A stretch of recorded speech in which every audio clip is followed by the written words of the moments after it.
WFLA News is brought to you by the Holland Group Retirement Wealth Advisors.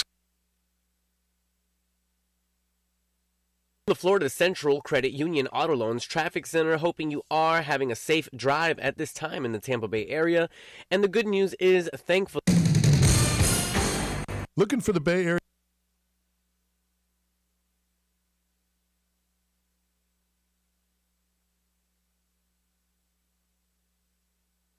Calling all senior Buccaneer fans. Come take the field on March 4th. The following is a commercial program paid for by Real Animals Fishing. The opinions, viewpoints, and promises made during the following program are not those of WFLA AM, its staff, management, or parent company, iHeartMedia Incorporated.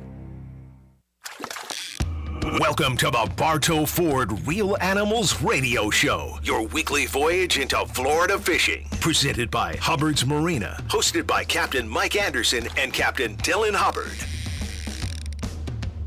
Good morning, Tampa Bay. Sorry for the delay this morning, but we're up and running. Our fearless leader, Derek, behind the glass, has us sounding good again for our Real Animals Radio Show here on News Radio 970 WFLA. This is Captain Dylan Hubbard from Hubbard's Marina, and I've got my good buddy, Captain Travis Thompson from All Florida and Cast and Blast Florida and PT Outfitters and many other business names that Captain Travis has going on as well in studio this morning. How are you doing, Travis? Good morning, Dylan. How are you? Doing well. And we're excited. I'm excited to have Travis back in the studio with us. He has been disappeared into the woods of Florida and the ranches of Florida for the last, I don't know, seems like a long time, but you've been off the map a little bit. Yeah, I disappear come hunting season, especially duck season. Like I'm gone. I'm invisible. So yeah, I feel like you're like waterlogged, and you probably have like some kind of weird amoebas. Well, the best part about it was I got to sleep in this morning. Like I didn't have to get up at 2 or 2:30 or anything else and drive across the state. So pretty good. You slept until 4 a.m. Yeah, I slept until 4 a.m. That was like beautiful. No problem at all. I'm happy we could provide that to you. You know, I'm happy. I'm here for you, man. So excited for a great show this morning.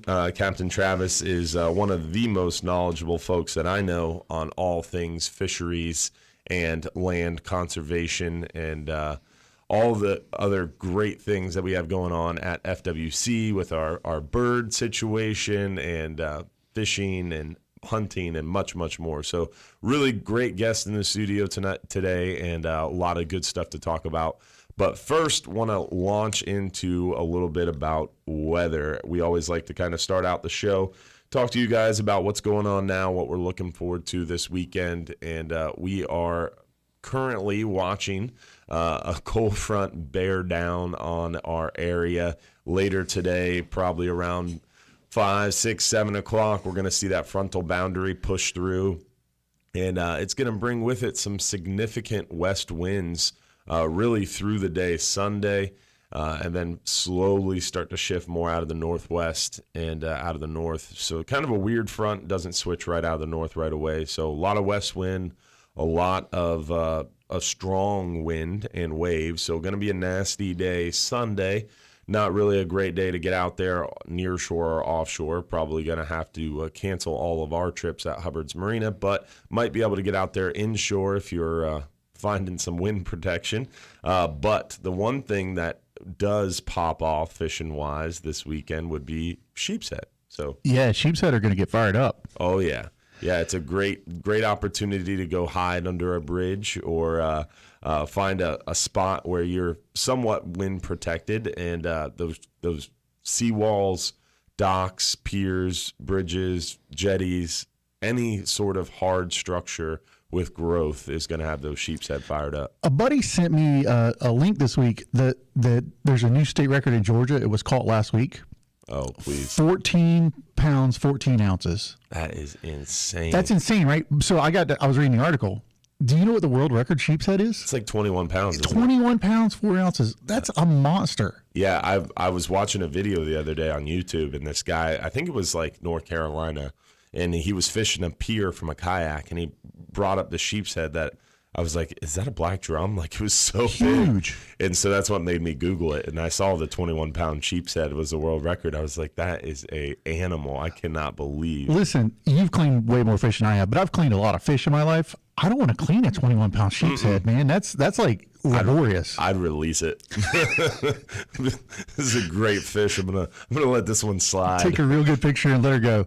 Yeah. Well, I mean, also it kind of goes back to what I talk about a lot is eating fish. I'd rather eat a smaller fish. Yeah. Yeah, like a younger 14 to 16-inch sheepshead.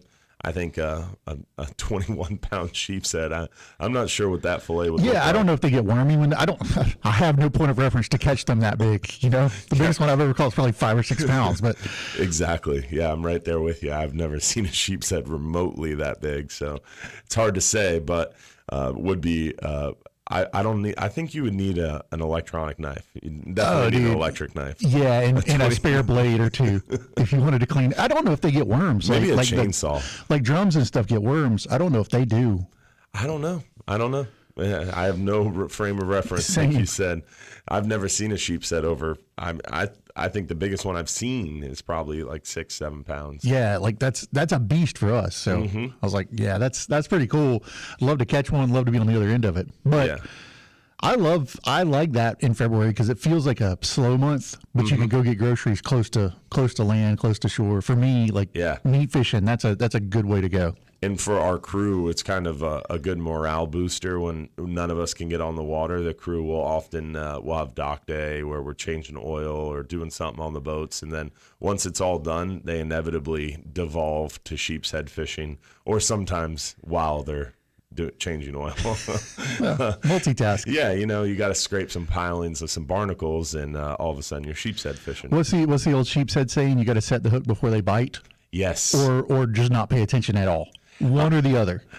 Use the force Yeah. is the technique that is commonly referred to at Hubbard's Marina, and it's just you almost have to guess at when they're going to bite and set the hook, because as soon as they crack that barnacle, it's gone. So. I had a client one time that she had like a sixth sense, and I mean she could sight cast them, and she was just one after another, and I couldn't hook one. Her husband couldn't hook one, but she was seining them just about. I mean, I've never seen anything like it. And I think she had like a connection somehow, like a metaphysical connection to the sheepshead. She could visualize. She had ESPN. She could visualize the catch.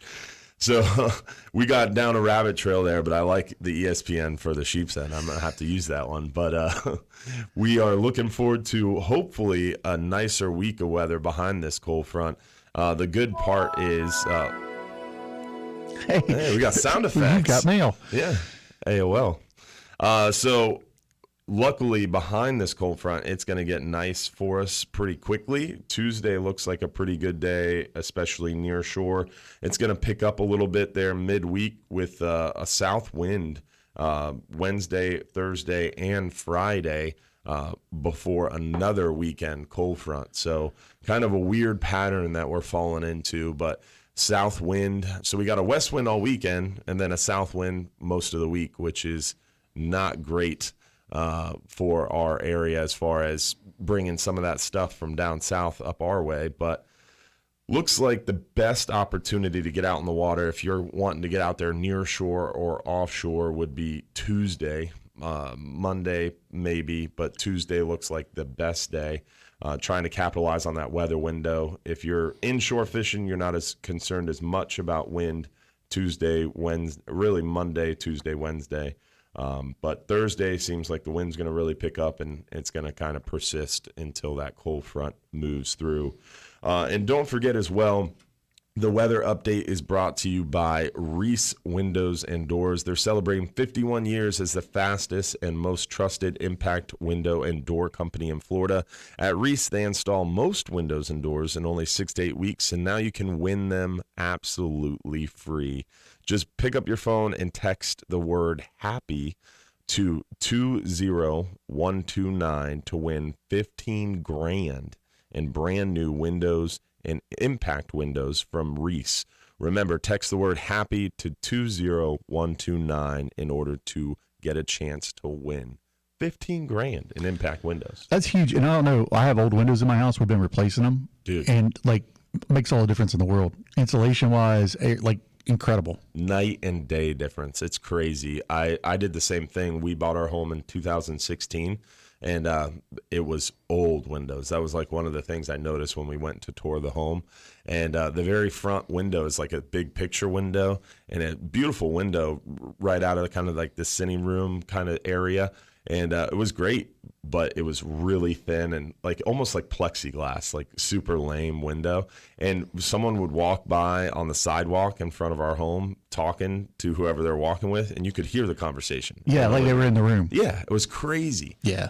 And then Irma came, and that window was the only window that I was really concerned about, and somehow it made it through Irma with the north wind pointing right at that window that faces north, and I was sat there on the couch in front of that window all night expecting it to break because of course I buttoned up my business and my boats but forgot to do my home, you know. There's no lack of sleep like watching a window expecting it to break. Lack of sleep. Yes, and it somehow made it through, but then we finally got the impact window, and oh my goodness, night and day difference. Game changer. House is cooler, bills went down, you can't hear anything. It's nuts. I'm not there yet, so I'll be texting Reese here in a minute. Just to, like I want to get in on that. Like $15,000 worth of windows is you could do my whole house for that just about. I mean, exactly. Significant. Yeah. Again, it's text the word happy to 20129 in order to get an opportunity to win that 15 grand in impact windows. So we talked a little bit about the weather. We talked a little bit about that sheep's head, but we got more coming up. We also have some phone calls coming up as well. We got Captain Mike from Big Pine Key on the line. How you doing, Captain Mike? Good morning. Thought we were going to break, but we're not, so we're going to Mike. Morning. I didn't expect you to come to me so fast there. I apologize. No worries. Caught you off guard. How are you?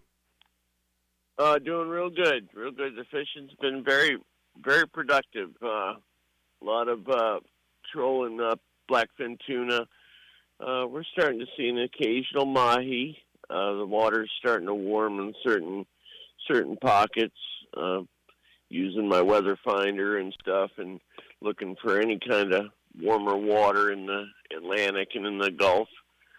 And we're getting wahoo. So basically, all the pelagics, kingfish on the troll, and no billfish to report this week, but. On the bottom fishing and snapper fishing side, we're getting them all. So it's really been really good right now. I had a guy come in the office yesterday to ask about blue marlin charters. He wanted to do a charter for blue marlin, and so I spent like 5 minutes talking to him about the Keys and areas in the Keys to fish. He was like, "Oh, I fish down there all the time. That's where I normally do trips out of. I want to do one out of here." And I was like, "Well, can't really do one out of Central West Florida effectively," but it screwed me all up, Mike. I had dreams last night about blue marlin. I don't know what it was, but I had multiple different visions of blue marlin.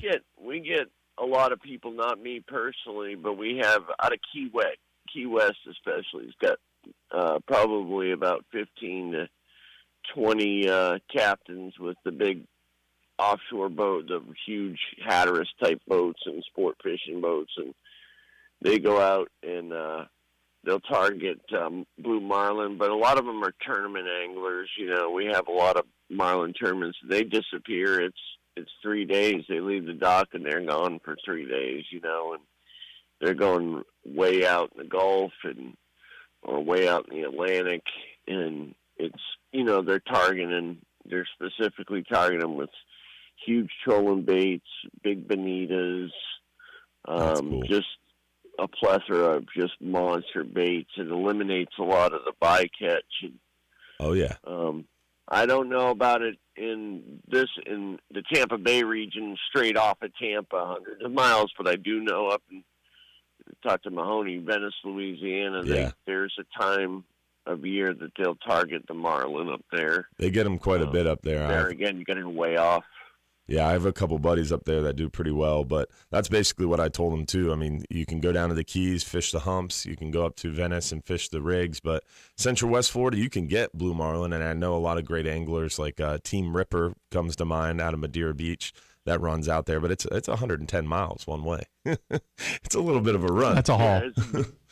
Yeah. It's a long haul to fish for them, those big fish. But yeah, we it's get worth them, the travel. we get shots at them. Most of the ones that will surprise us will be in the, they'll be the kids. They'll be in the 150 to 250 range. Still a beautiful fish, but definitely not the 800 to granders or more that those bigger boats and those guys that target them see. Well, if someone wanted to go down there and book a trip with you, how would they get a hold of you? It's 813-434-8086, CaptainMichael47gmail.com, or simply call 1-866-GAMEFISH. Mike Anderson will point you in our direction. It's a great time to come down to the Keys before it gets too hot, folks. So if I'm booked up, we'll find a boat to put you on. Awesome, man. Well, we appreciate it, Captain Mike, as always. Thanks for your report from the beautiful Florida Keys. We'll talk to you next week. All right, buddy. Thank you. Have a great day, and God bless. See you, buddy. Bye now. Well, we'll be right back with more on Tampa Bay and all things fishing in Florida. So stay tuned. Real Animals Radio will be right back.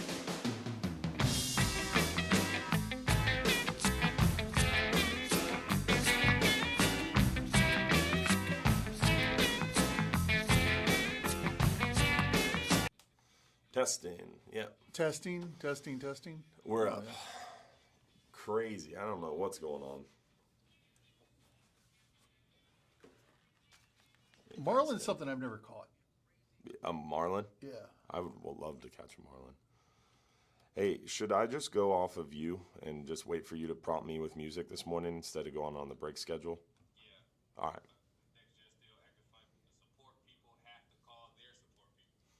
Wow. Okay, so I'm just going to ignore the schedule and go off of you. And when, like on that one, you said, oh, go to break after the call, try to give me like, a minute or something like that. That's a pro. Yeah. He said his support. I heard him. That's crazy. Their support people have to call their support people. Uh-oh. Bobby Woodard wants to call in. Uh-oh. He said, what's the phone number to call? I'm like, dude, Bobby, you've called into the show how many times now? You don't know the number? It's 1-800-969-9352 to join the call. You guys know this.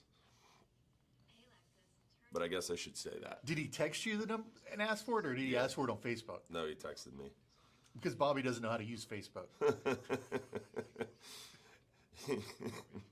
He also doesn't know how to use his phone. You know, you can store numbers in your phone, Bobby. There's this thing called a contacts list. He's a heck of a tarpon fisherman, guys, but if you need him for any kind of tech help, not your guy. He's a heck of a guy. Great friend. Great fisherman. Awesome Mr. Fix-It. He can fix anything, build anything. But good Lord, don't give him a computer. Bless his heart. Hey, did you guys see this article? It's 3 years old, but the master. have you read it yet? And it's always like something disastrous. Yeah. I'm just going to keep one of these on, so if he prompts me, I'll hear it.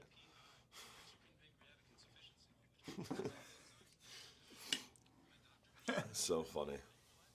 So everybody on the stream this morning, we're having some serious in-studio issues this morning. I got here really early. I couldn't sleep. So for like 40 minutes this morning almost, they were having issues before anybody showed up. And there was 20 minutes of dead air, like nothing on the radio. So they're trying to fix it. But that makes our show a little rocky here. So forgive us if it's a little rocky, but breaks will be the same. So luckily Facebook isn't giving us any issues today, so we're good there. And you're a trained professional. Somewhat. I'm a trained amateur. Yeah. Let's see if we have any questions yet. There we are.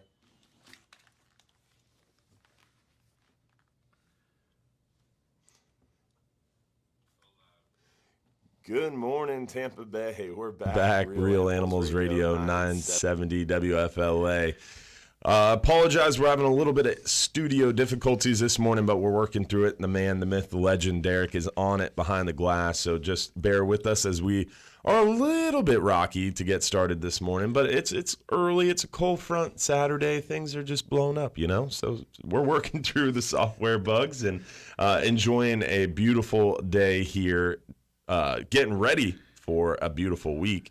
It's going to be somewhat windy this morning, and we're setting up for a pretty strong frontal boundary. Don't get caught in that later today, but looking forward to a nice week. And we've got Captain Travis Thompson in studio this morning from All Florida and Cast and Blast Florida and PT Outfitters. And Captain Travis Thompson is one of our board members of the Florida Guides Association with myself. And we've got another fellow board member on the line this morning, Captain Bobby Woodard from Fly 'em High Charters down in Boca Grande. How you doing, Captain Bobby? I'm glad you figured out how to use that smartphone and give us a call this morning. That's harsh. Harsh. But good morning, fellas. How you guys doing? Hey, Bobby. Oh, man. Hey, man. So good show so far. Dylan, you couldn't have got a better guess, man. I know. I was very lucky. I've been waiting. I've been counting down the weeks until duck season ended because I've asked you, I think, 2 times, and duck season was not a no-go for him. So as soon as duck season ended and Mike told me he wasn't going to be here, I was like, oh, yeah, I'm going to try to land the big one. I got him. His lovely wife has been counting down the weeks as well. That's the truth. That is the truth. Yeah, I'm sure he would. I was wondering that you just totally disappear for duck season. Well, you said you drive over there, so you do come home. I drive all over the state, and I have campers that I'll leave in places, or I have some places I can stay or whatever. But yeah, I make it home periodically. So you're like a transient nomad. I am like a nomad in duck season. That's awesome. Nice. That's like Well, hey, Bobby I'm in actually tarpon calling season. in. We're heading down to the house now to work on the roof some before that rain gets here this afternoon. But calling in with a fishing report. All right. Freshwater fishing report at that. Awesome. Hit us. How you doing out there? Well, so my best friend Josh, him and his dad went out a couple nights ago in a 10-foot plastic boat. Nice. Started right around sunset, and in 5 hours ended up with 102 bass. What? 102 bass? 102 bass in 5 hours out of a 10-foot plastic boat. Wow. That's like a snook trip. Yeah. Excuse my ignorance. Completely ignorant when it comes to freshwater fishing. I thought at night when you go out in freshwater, you're like hanging lanterns and you're doing the speck thing. You can, but... Well, so I thought so too, but apparently they have a honey hole. So they were throwing a Zoom trick worm, watermelon red flake. Wow. And I missed, Bobby. Did you say exactly where that honey hole was? Yeah. I do know where that honey hole is. I will not be saying it on air, though. It's not your honey hole. It's not my honey hole. I do live on a lake that supposedly has good bass fishing, but I wouldn't know. Yeah. Winter Haven is the area, I assume. So you're getting close. And, Bobby, you're leaving Polk this morning and headed south. Did you notice all the bass boats coming into town? I was telling Dylan it was like a steady stream on the interstate coming into town. Must be a big tournament this weekend. Yeah, I haven't seen any. So we're on 17 south, heading south on 17. Right. Taking the back way down. So I've not seen any. But yeah, I mean, 'tis the season for all the bass guys. I think there's a big, one of the big league tournaments is down in Okeechobee this weekend, or it may have been last weekend. Can't remember. But that's where a lot of the big names are. Yeah, my buddy, good friend Dave Austenberg from Fox 13 News is on Lake Tarpon this morning on a guided bass trip. So excited to hear how he does out there. Hopefully he gets 109 bass in 5 hours. We should be hitting the spawn. Like this is the time of year when they spawn. Really? February, March. Okay. Yeah, this is depending on where you're at in the state and a little bit on the weather and stuff. But this is the spawn. So, man, a good bass bite this time of year is fun. They were a lot, mostly buck bass. So I think you said the biggest one was like 4.5 pounds or so. So I mean, I'll take that. Awesome. And you're getting ready to go up on the tarpon trips. If someone wanted to get a hold of you and book a trip, Bobby, how would they do that? Yeah, man, tarpon season's fast approaching. I am filling up, but I do have some dates still available. So best way is probably just give me a shout, 863-224-1418, or check out the website, Captain-Bobby.com. For sure, the best way is to call him on the phone. I was just about to say, I was like, is he going to even give his website? We love you, Bobby. Thank you for calling in this morning. Have a safe drive. Y'all have a great day. Bye. Great fisherman. Listen, he's one of the best dudes on the planet. Yeah. And we can pick on him because he's such a good guy. Yeah, extremely good guy. So great topic was brought up on the stream. Turkey season is coming up fast in Florida, and Captain Travis Thompson is here today to talk a little bit about that. So we're going to talk turkeys. We're going to talk to him about his duck season and a little bit more about fishing. Remember, if you want to join the conversation, if you have a question, you can give us a call, give us a fishing report, ask a question at 1-800-969-9352. If you want to join the conversation, remember, Real Animals Radio will be right back.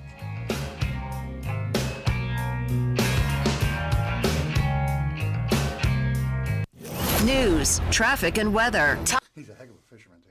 Yeah, great fisherman. Man, this whole thing has got me messed up today. I'm going to put this back on in case he needs me. It's weird, man. Mike would be losing it. Oh, he hates it? Oh, yeah. Sideways? His veins would be popping out of his head right now.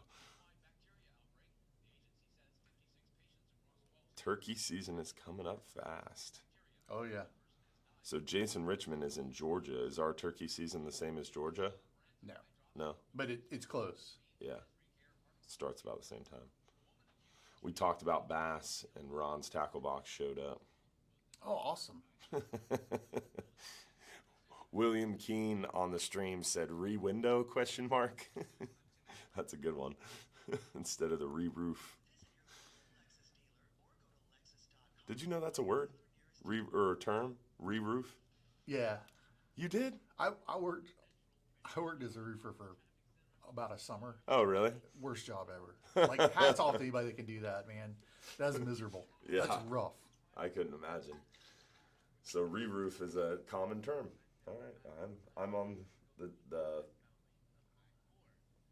minority who was unaware that re-roof was a term.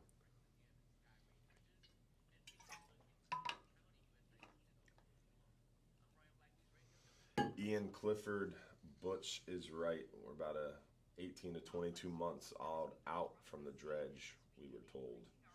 The dredge of John's Pass. They got money allocated, got everything situated. Like, I figured, all right, we got the money to do this. Let's go. That's not even the halfway point. And it's hard because that's how the world we live in. You think you put the money in the budget, let's go do it. Private business, That's how all restoration and reclamation stuff works. It takes forever. Even so expedited. frustrating. Dude, software is so messed up this morning.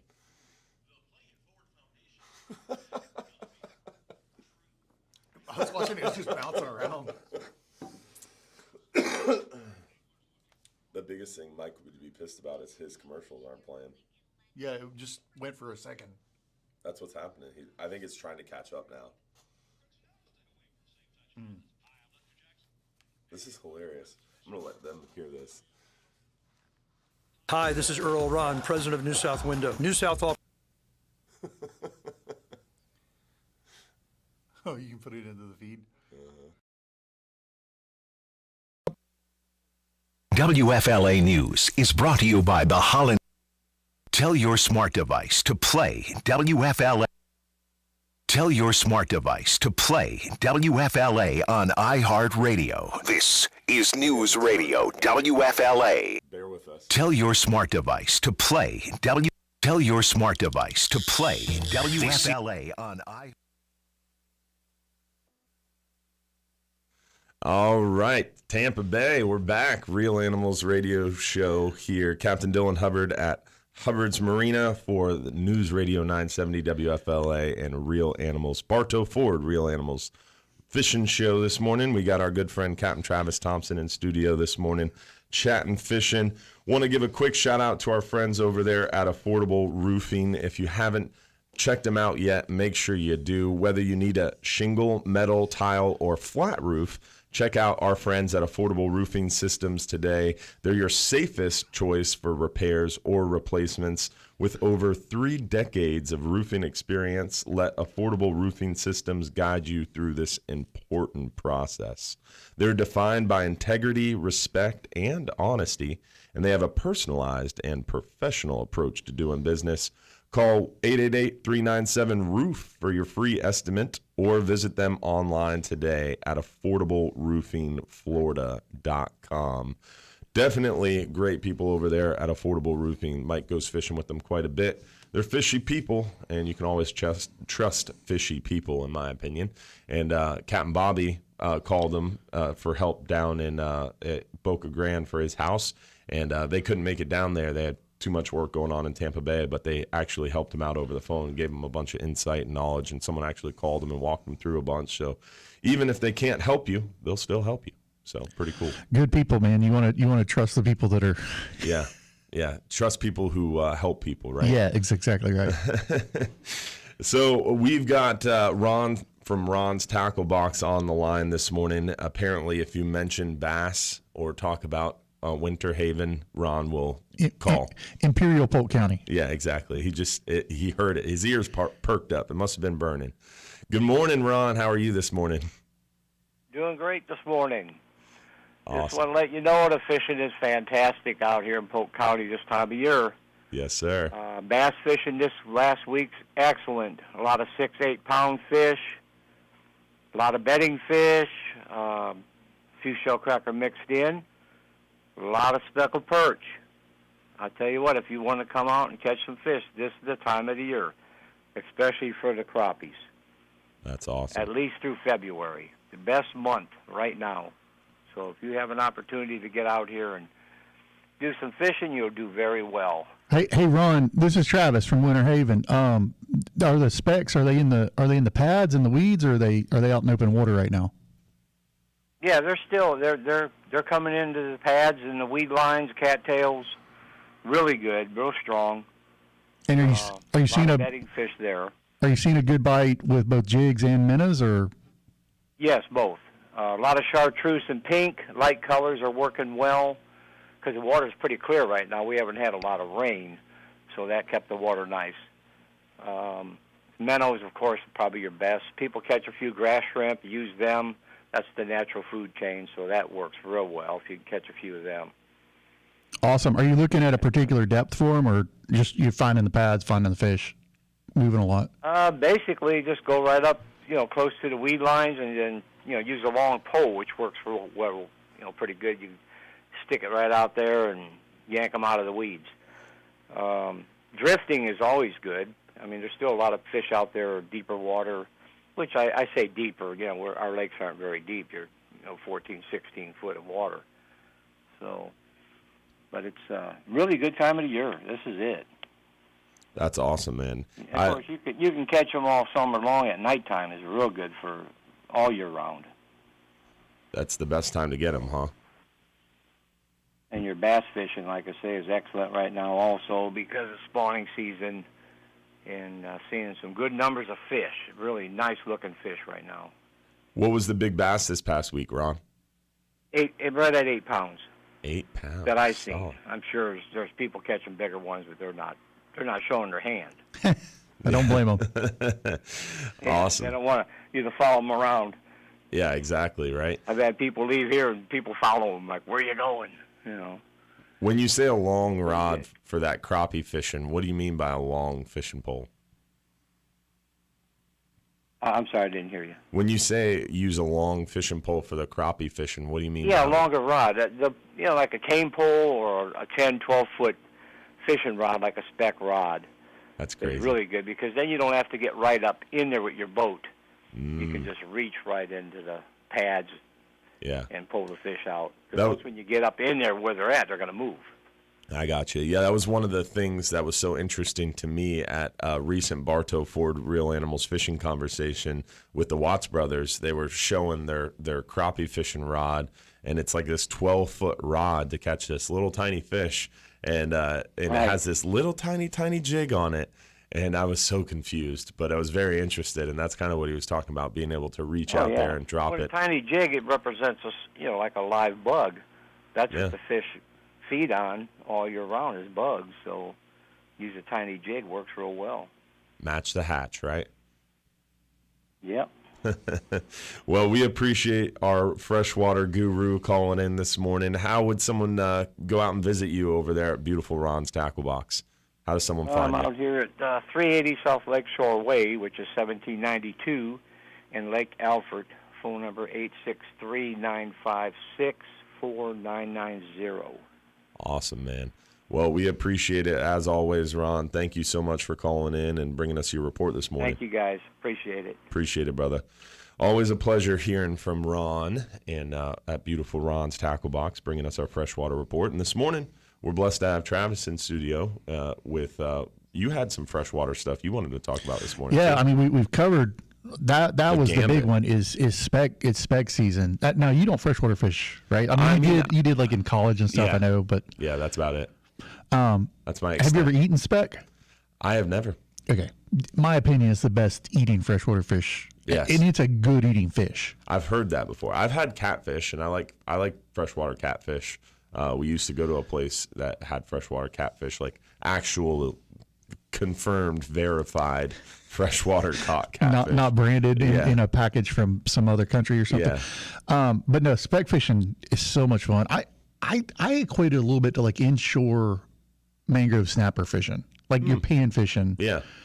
But yeah, I was gonna pick on the Watts a little bit there. They showed you pictures of everything, but they didn't bring you any fish or do a fish fry or anything like that. They invited me out, and I need to take them up on that. I need to get out there with them. That would be really cool.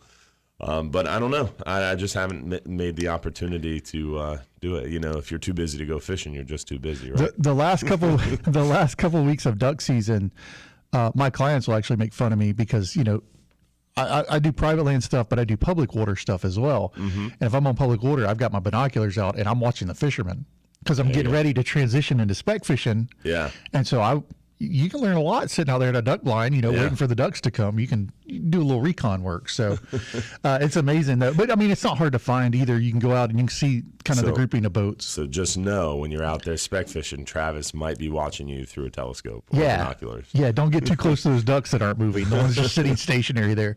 Those plastic ducks. Avoid those. So how did your duck season go? Man, we had a really good duck season. It felt like it was 84 years long. 84 years It was 84 years long, like the old lady in Titanic. But no, it was really good. I think we ended up killing about 1,600 ducks. Whoa. So that was a good year for us. That's a lot of ducks. We killed 9 species. Collecting is a big deal in the duck world. People come from all over the world and they try to kill. There's 42 you can shoot in North America. 42 species? 42 species. And Florida is the best spot to kill 3 of those. And then there's a couple more where Florida is where you get the best specimen of some. So we had people come from Mexico, Alaska, Canada. Wow. I think we had 38 states that people came from. It was pretty neat. It's pretty neat. I like the community of it. Duck hunting's a lot like fishing. I think we talked about that before because you're able to visit, you're able to talk. It's not you have to be quiet like in a deer stand or a turkey stand or anything else or turkey blind. Huh. So you can have like a conversation in duck blind. Oh, yeah. We talk all the time in duck blinds. And then I tell them, like, when we get out there together, I'm like, I'm going to shush you at some point. Don't think I'm being rude. It's just like when we see ducks, we'll be quiet. But you can talk the entire time you're out there. You don't have to worry about smells like with deer hunting. I know Mike's a big deer hunter, right? So you have to worry about your clothes and what you wash them in and stuff. Nah, duck hunting, nah. This is very interesting. Yeah. To me. I was unaware. Yeah, it's a super social sport. Which is what I like about it, because you can hang out and talk. You don't have to be quiet. That's cool. Learn something new every day. So getting into duck hunting, is there like a way, because I mean, being a total novice, I see ducks flying around now, and now that I know such a prolific duck collector and Captain Travis Thompson here, I'm now noticing it more and trying to pay attention, but how do you go about learning to get into duck hunting? I mean, obviously you need to get a license to hunt the ducks through your fishing license. Same place you get your fishing license, you get a license to hunt ducks. But to me is a bird. There's a lot of birds flying around. How do you know which is which? So I tell everybody the best way to get anything outdoors is to just go. Yeah. You can take a shortcut, I think, and hire a guide, which in Tampa Bay, you got Frank Lido. He's the name that comes best to mind around Tampa. He's who I'd start with. But a little bit south, you got like Garrett Cave and some of those guys, Andrew Spicer. They run really good trips, and they'll teach you the ropes too. They understand, like some trips are for that. But I tell people just to go and watch birds, and you eventually just figure out what's what and kind of sort. It's just like fishing. You got to start somewhere. Yeah, exactly. To me, it's and it's interesting to think about and even talk about, because to me, it's like those people who come out on our half-day trips who have never fished before, and they're like looking at you with these eyes like, how do I know what's a keeper fish? And they have no idea what fish it is. And to me, it's like, well, yeah, we'll help you. We're there to help you, and we're here to teach you. But yeah, putting myself in the duck shoes, looking up at those birds, I'm like, what kind of duck is that? It's the same idea. Like, you can look at a mangrove snapper when you're fishing a lot. You can look at a mangrove snapper and tell that one's 9 3/4 inches and that one's 10 1/4 inches. You can tell from across the boat. It's the same with ducks. After there's looking no at them, size limit on ducks. No, but you begin to say, oh, that's a bluebill, or that's a redhead, or that's a pintail, or whatever. You start to figure out what's what. From 400 feet away. Yeah, you start to figure out how they fly and the differences and everything else. A lot of subtle stuff in it. It was interesting. You talked, I forget where it was. I think it was in one of our board meetings for the Florida Guides Association. You said that ducks follow the same lines. Well, I went to Baton Rouge, Louisiana for that Gulf Council meeting, and one of our buddies up there brought his friend over from the spillways with big bags of crawfish. We had a crawfish boil in the parking lot, which was one of the best experiences of my life. A true Cajun. Nothing wrong with that. Yes. Cooking right in the parking lot. Amazing. Huge crawfish. Oh, it was incredible. But long story short, we're sitting there crushing crawfish, and I'm watching ducks. And then all of a sudden, then another flock of ducks followed the same line. It's like, hey, Travis taught me that. That's real. It's no different than fish, really. Yeah. Like fish like edges, fish like structure. They like you can figure it out and watch them and pattern them. You learn something new every day. So we got more to talk about, too. You can join the conversation, 1-800-969-9352. If you have a fishing question, hunting question, whatever, bring it to us. Give us a call. Real Animals Radio will be right back.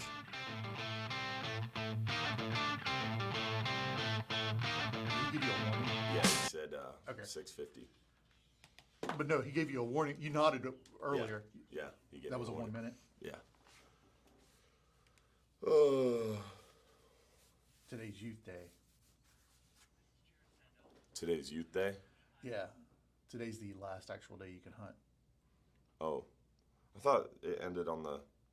Duck season ends the 20... It ended the 28th this year, but Man, it is dead air again. So crazy. Huh. They have a Veterans Weekend, which was last weekend, and then they have a Youth Day. A Youth Day is like the last day? Is that us? No? It sounded like us. Sounded like that music. I'm so confused this morning. Someone's listening on the radio, they're probably going crazy. But I don't want to be like, oh, listen on Facebook. We don't have problems on Facebook. Right. Stop listening to the radio and listen on Facebook. But that's probably the best idea today. So if you're watching Facebook already, guys, don't switch to the radio. Stay there.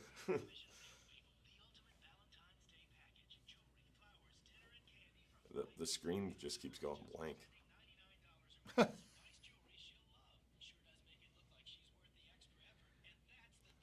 I want to line this week. What's a Muscovy duck? It's a domestic duck that's kind of gone wild. Those are the big ugly ones you see around parks and houses and stuff all the time. Mm-hmm. So that's like what we normally see. We see them a lot, like in urban settings. Mm-hmm. Urban areas, you'll see a lot of Muscovy ducks. They're not. You can't eat those. They're very good. Most ducks you eat in restaurants are either Muscovy or Peking ducks. So like the ducks at my neighborhood pond, you can eat those? Oh, they're delicious. They're delicious. And you can actually get a trapper's license to harvest those out of duck season. Huh. It's a free license from FWC. So you have to trap them, not shoot them? No, you can shoot them. You just have to have that license to do it. They have regulations around what you can and can't do, but yeah, and I'm an unincorporated. They're invasive, but they're not like really. They can ruin a pond like water quality wise, but they breed because they're domestics. Yeah. They have a lot more eggs a lot more frequently. So they reproduce really fast. That's why there's more of them. They're huge though. Those give you the most meat. Huge. Yeah, and they don't fly a lot, so duck meat is dark, like a steak. They're a lighter dark because they don't fly a lot. I like duck meat. It's good.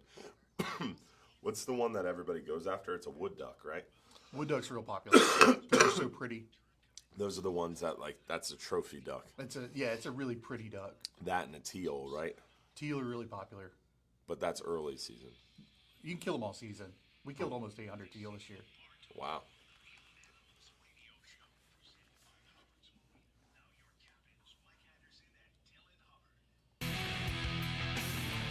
Good morning. Captain Dylan Hubbard here for the Bartow Ford Real Animals radio show on News Radio 970 WFLA.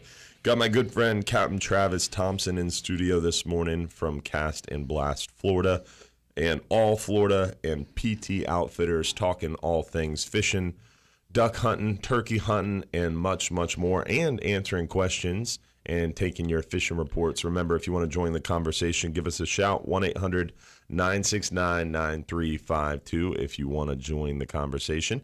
We are streaming live to our Hubbard's Marina and Real Animals Facebook pages as well. We're coming up on the top of the hour where we've got our Jack Wagon of the Week segment coming up. You don't want to miss that one. And Derek behind the glass is making us sound pretty and trying to fix the world's problems that are going on in studio this morning. So if you give us a shout, 1-800-969-9352. He'll be the first person you chat with before you get on the air with us. So if you have a fishing question, comment, fishing report, hunting question, comment, report, give us a call. Join us. Turkey season comment. Yeah, exactly. Turkey season's coming up, right? So when does turkey season start? So for South Florida, it starts, I think the youth hunt is March 4th. You always do the youth before turkey season. Okay. Like the weekend before. In ducks, you do one before and one after. But I think March 4th is the south region, which is south of Highway 70, and then the north is 2 weeks later. So I think that'd be like the 16th, 18th, something like that. So South Florida and then North Florida, two different seasons? Two different zones, basically, is what we call them, I think. So there's management zones with turkeys, just like redfish. Yeah, and that's because turkey's kind of an odd thing because it's one of the few animals in the world that you hunt during the breeding season. So you actually... Like red snapper. You actually hunt... This is a conversation I've had recently with some people about that. You actually hunt them when they're actively breeding. So you kind of try to space the season so they have time to breed ahead of time, but then you can take the dominant males out. You don't kill hens, obviously, but you take the dominant males out and they'll resort themselves and continue breeding on. Really fascinating stuff. Turkey science is deep dive and one of the most fascinating sciences, and people geek out over it. I'm very interested right now. Yeah, I'm all about turkey science. Like turkeys will. I'm interested in the science of eating turkey. Eating wild turkey is different than eating any kind of store-bought turkey. Okay, tastes very different. Talk to me more about this. Once you eat wild turkey, you'll either love it or hate it, but you'll say, "I'm not eating store-bought turkey anymore." Like it's so different. I don't know if it's because of the exercise they get. They're not just raised for meat; they're raised to survive. And they taste different. There's something unique. And there's something unique. One of the most metal things in the outdoors is turkeys gobbling at you. And they're you're in the trees. And so it's echoing and you can't tell where they're coming from. It'll just give you chills, man. It'll wake you up fast. And it's also, I think, speaking to the taste of wild turkey, I think anything you go out and harvest tastes way better. Always tastes better. Yeah, I mean, I love some of our local seafood restaurants. We have great places to eat, like Salt Rock Grill. You have the Friendly Fisherman. Some of our local seafood restaurants, you can get fresh seafood right off the boat, and it's always good. But I mean, there's nothing better than seafood you went out and harvested. And I don't have the pleasure of harvesting my own turkey, but I could definitely see. We'll have to work on that. See if we can find one for you. Oh yeah, turkeys are they're tough to come by some days, but yeah, we'll see what we can find for you. Turkey hunting is a lot more tricky than duck hunting. Yes or no?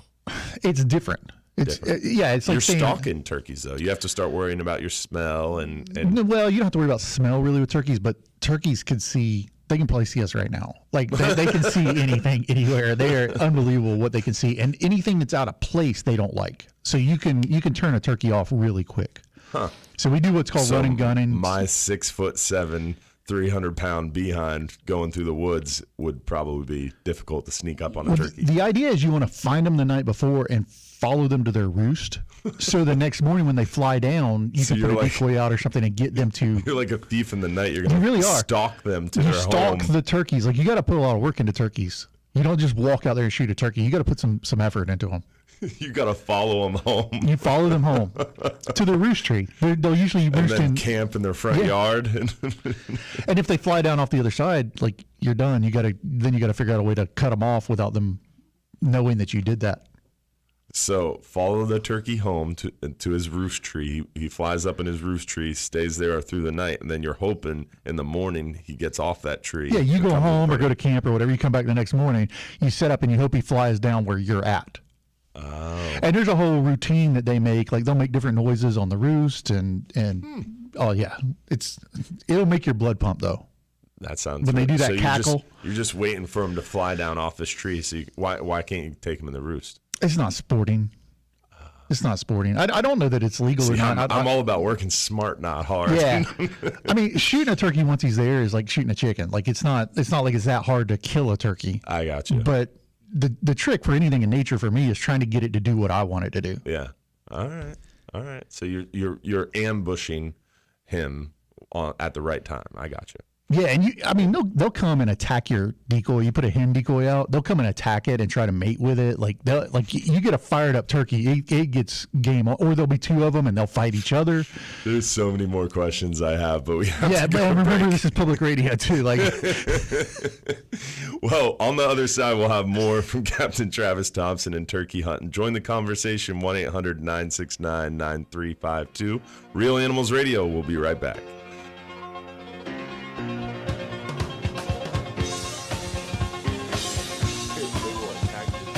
And trying to mate with it. Quote of the morning. Oh, you haven't seen anything till you've seen that.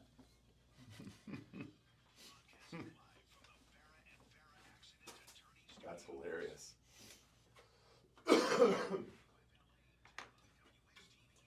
Super Bowl's tomorrow. Yep.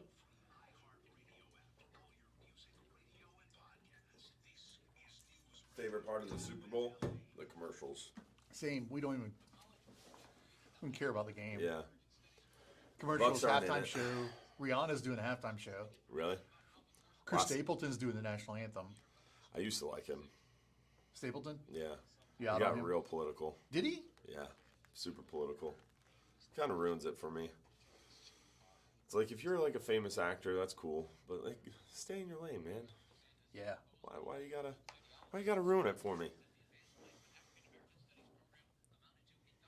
But I'm sure it'll be good. He's a good singer. He's so good.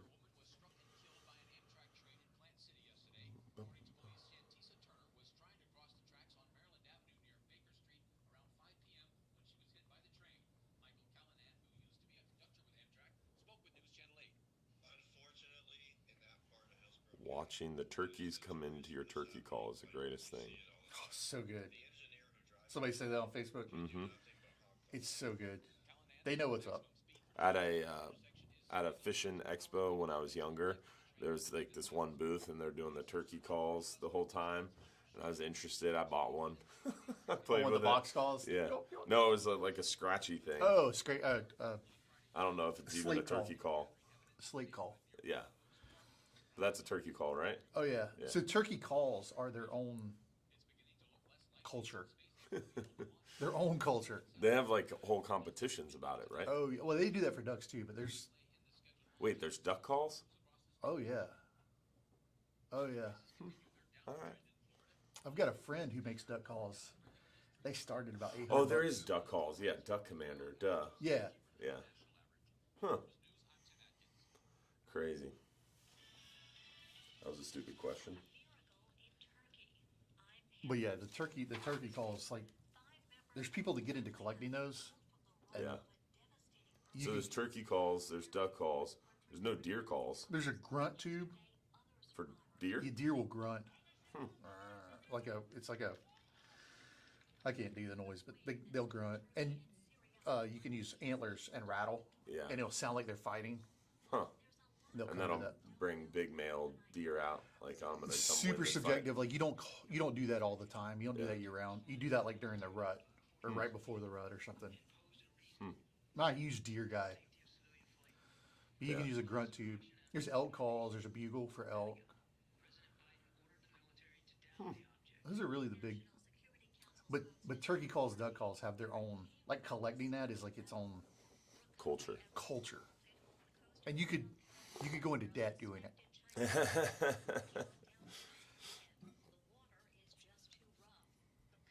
Crazy.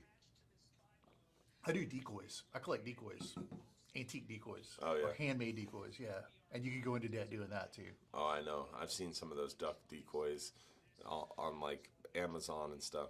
They go expensive. Yeah, really fast. But now everybody knows stuff. Like you can get all the information online. Mm-hmm. So used to you could find one at like a garage sale or an antique shop, all $30. Mm-hmm.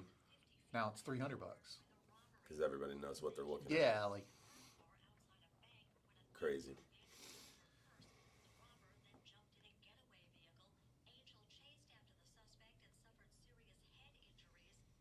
Large crystal meth bust.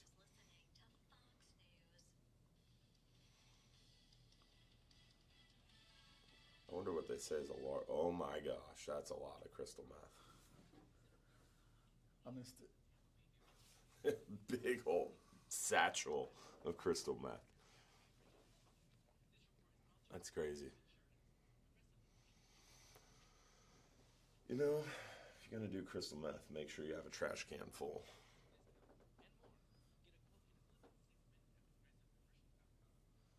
We don't have very, very many viewers this morning. You guys all got scared away because of our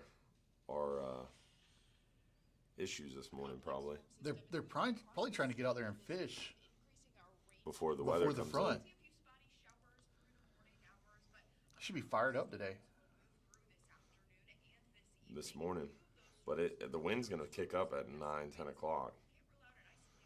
So get it in while you can, y'all. Oh, actually, it says 8 a.m. it's gonna be gusting to 23. By 9 a.m. it's gusting to 30. By 10 a.m. it's gusting to 35. So maybe not. Maybe stay on land. Maybe go hunt some sheep's head. Yeah, do some inshore. Yeah. Southwest wind. Southwest, west, south, south, south, south, south. Crazy. So ducks have to land into the wind. Like an airplane. Land into the wind. Yeah. Okay. But wind will stir them up. Huh. But if they come by you with the wind, they're trying to figure out the lead and the shot, and it can be an adventure. Yeah. I like skeet shooting. That's a lot of fun. I feel like if once I got into a duck blind, I think I'd be good at it. Yeah. Something about, so for me, I like sight fishing tarpon. Mm-hmm. I like topwater fishing. I like tricking nature. Like if I can do something outside that does that, that's what I'm into. Yeah. That's why you like beach fishing for tarpon. That's Yeah, tricky. because it's like hunting. Yeah. We're back. Are not those of WFLA AM, its staff, management, or parent company, iHeartMedia Incorporated. Welcome to the Bartow Ford Real Animals Radio Show, your weekly voyage into Florida fishing. Presented by Hubbard's Marina, hosted by Captain Mike Anderson and Captain Dylan Hubbard.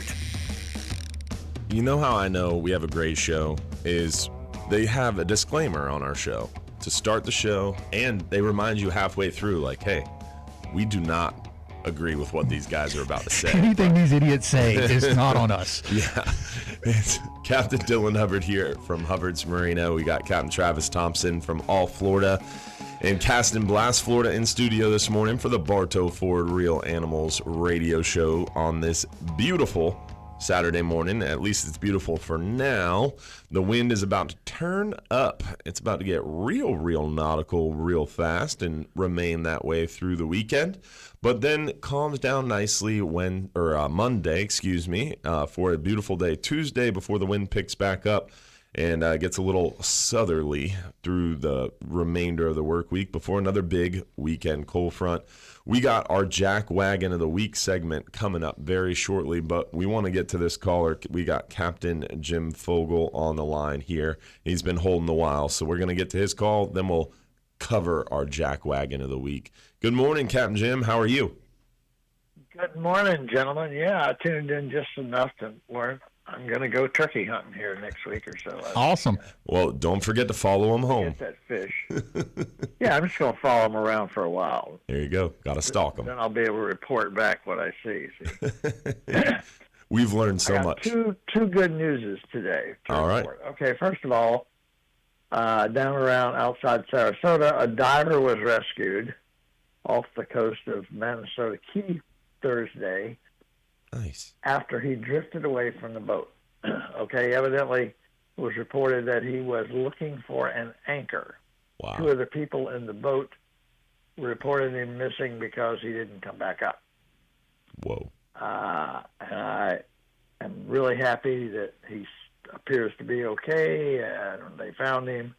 But I hope next time he decides he's going diving for anything, he'll take a buddy. I mean, yeah. You know, one of the main things they teach you in diving school.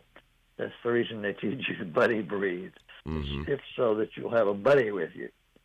But anyway, that was good news. We're happy about that. We're happy that he didn't leave the boat unattended and or leave people in the boat that didn't know what to do. So it was a good news.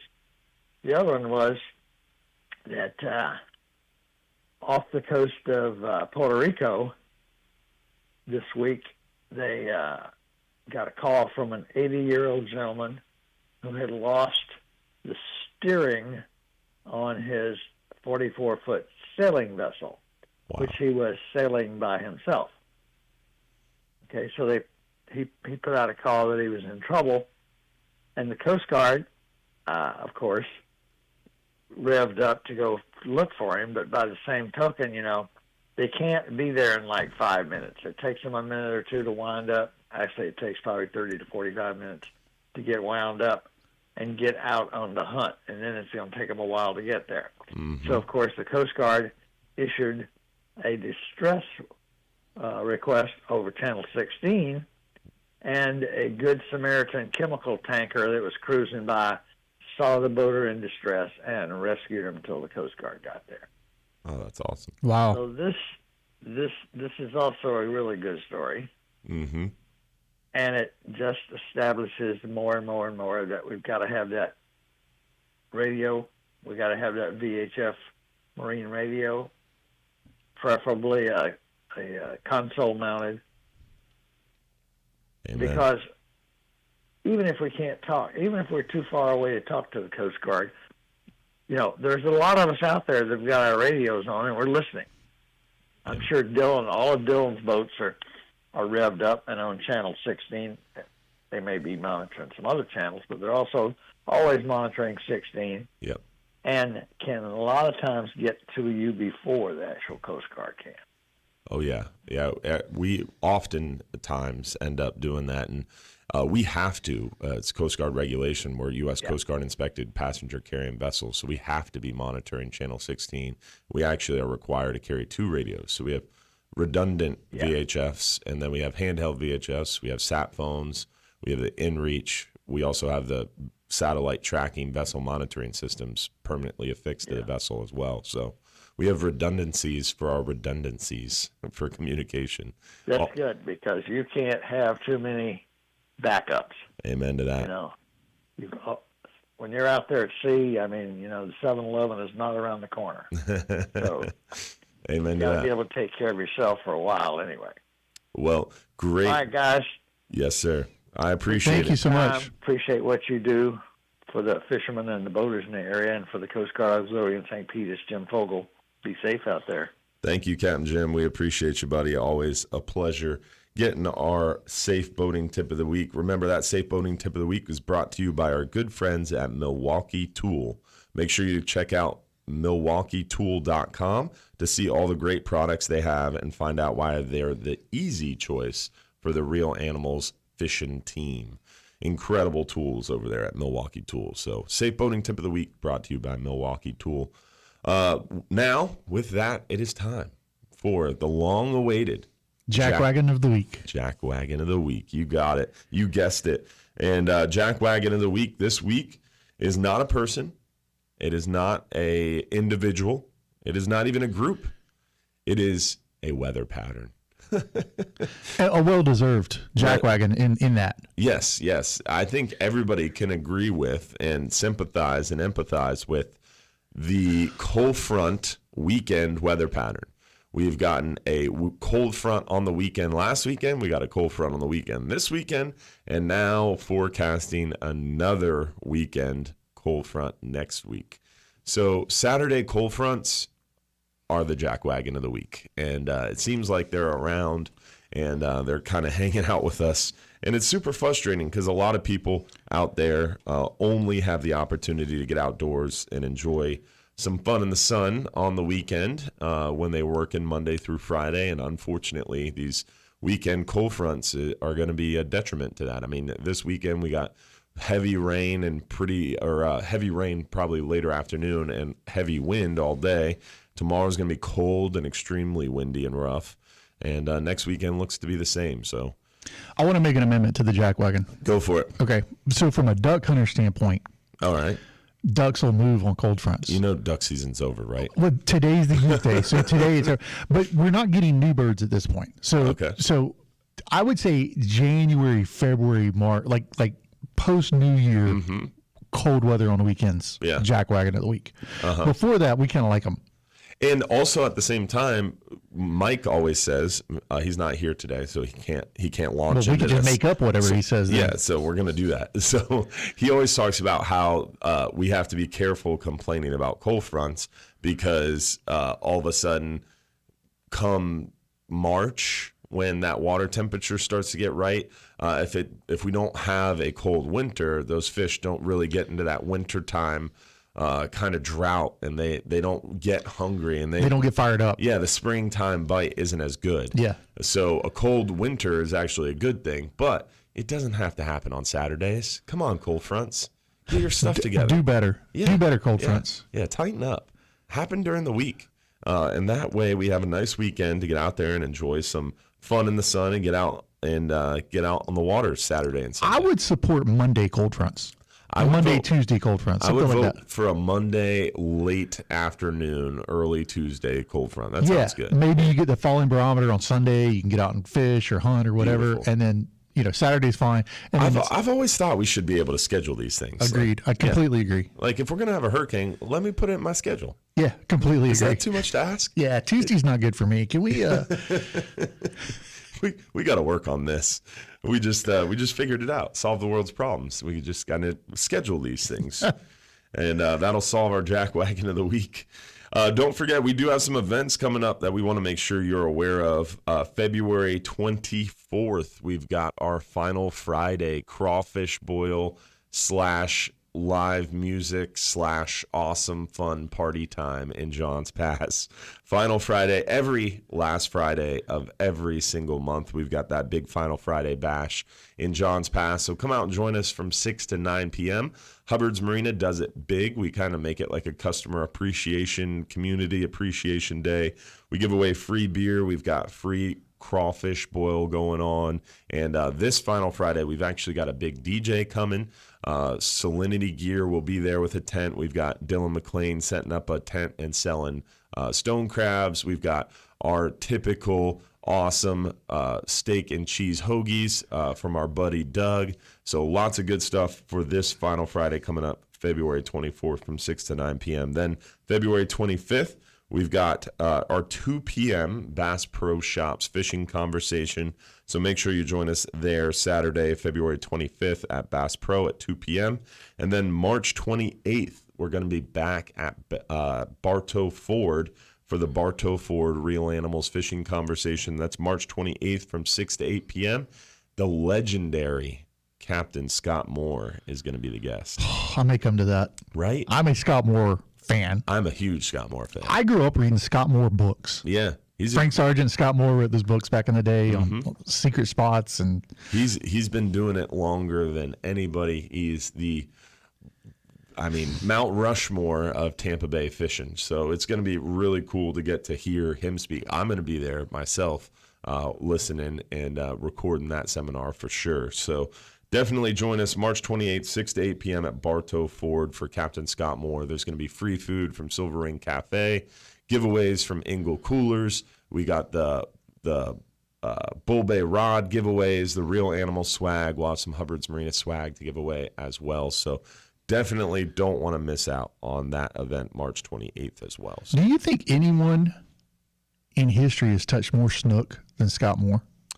I don't know, man. I mean, if you were making that list, he would be in the conversation, right? Yeah. Like he'd be up there. The only person that I know that I think encountered more was Lauren Perucci. They called him Mr. Snook. He passed away probably, I think it's got to be like close to 6 to 10 years now. I don't know exactly off the top of my head, but he was 94 when he passed.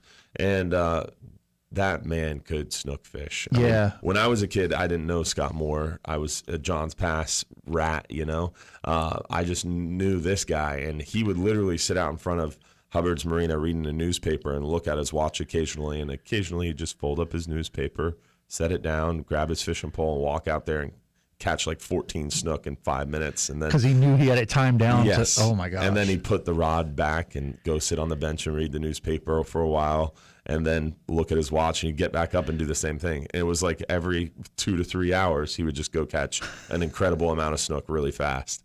And so I learned very quickly to just drop whatever I was doing and follow him to the dock when he grabbed his fishing When he pole. folds that newspaper up, it's getting real. Yeah, it's getting real. It was very comical. So it's great to see people like that. But he was a great fisherman, and he caught a lot of snook. His name was Mr. Snook, and I think there's a book about him as well. I'll have to look that up. And the Mad Snooker, Dave Pomeroy. Yeah, I never know how to pronounce his last name. God bless him. Great fisherman.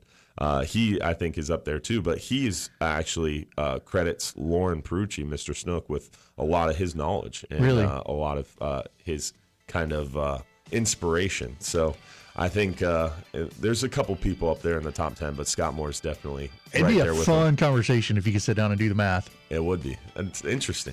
We've got music, though, so we're going to go to break. We've got Mookie from the Lakeland Ledger on the other side. If you want to join the conversation, give us a call, 1-800-969-9352. Real Animals Radio. We'll be right back.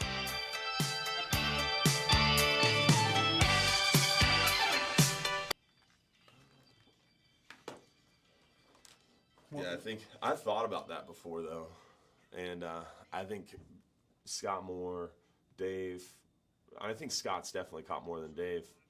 Because Dave targets more big fish. Well, Dave catches a lot of snook, but Dave's just younger than Scott.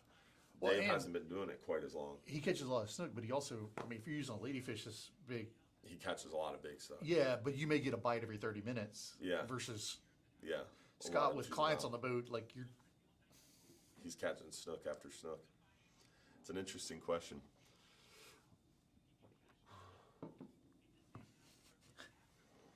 Justin Moore came my last Bass Pro Shop seminar. I'm getting ready to start my seminar.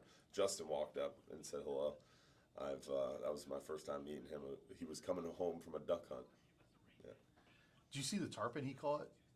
The big, like, by the measurements, it would be like 280 pounds or something. It was like 3 or 4 years ago. It was the biggest tarpon I've ever seen a picture of. Justin caught it on the beach? Yeah. That's crazy. I think it was on the beach. By the measurements, it was 280 pounds? Yeah, like, and you know that's wrong. Like, yeah. But it was a absolute slob. We're totally blank again. Is that us? I feel like he would tell us if we need to go back on air, but there's dead air on the radio once again. For those watching on Facebook, wondering why we're tensely awaiting news from everything is on. So I like it. It's a little tension creator. Like makes you stay on your toes. Oh yeah, didn't need any coffee today for sure.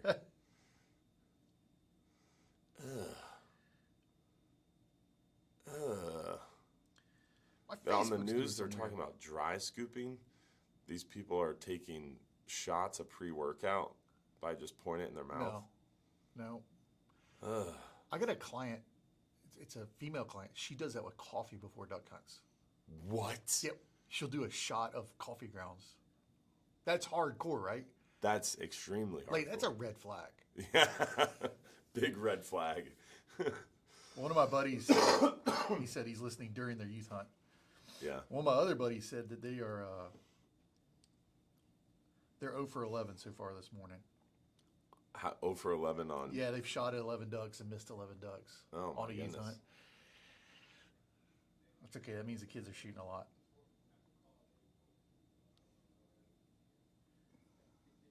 Uh-oh.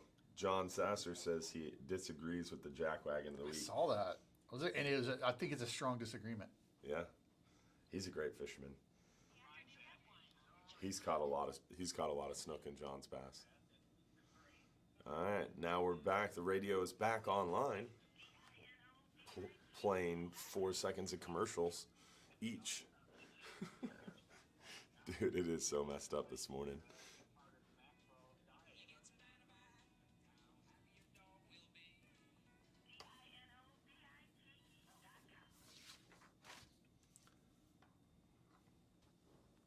And we're back to dead air.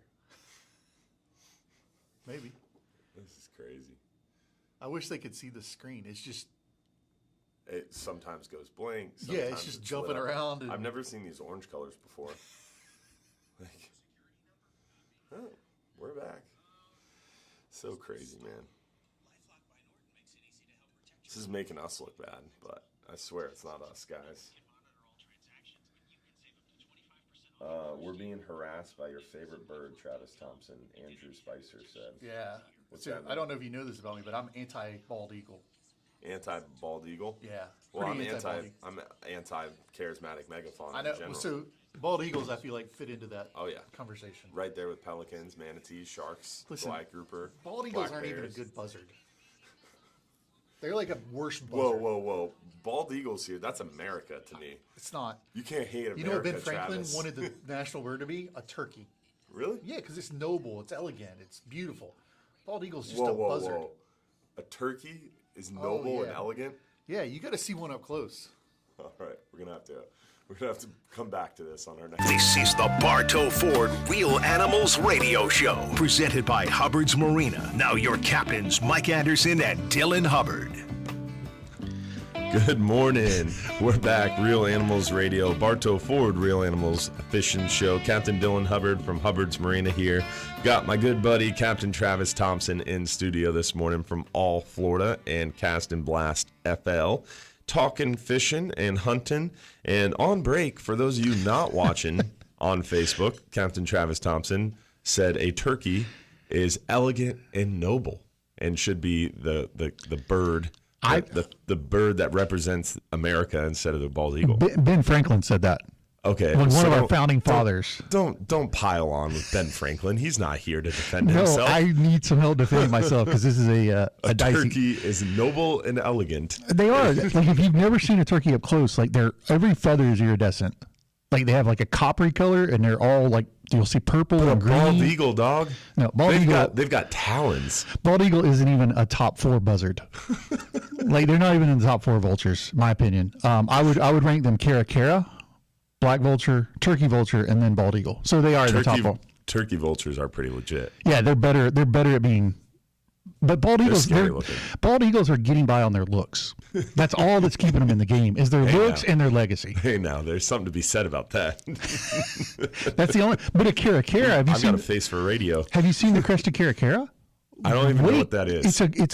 It's a falcon, but they're found in South Florida, and they also act like an eagle. Like they will come and eat roadkill and stuff. You want to see bald eagles? Let's go to Polk County to the landfill. Okay. And we can just see them stacked up in there. They're everywhere on the trash. Yeah.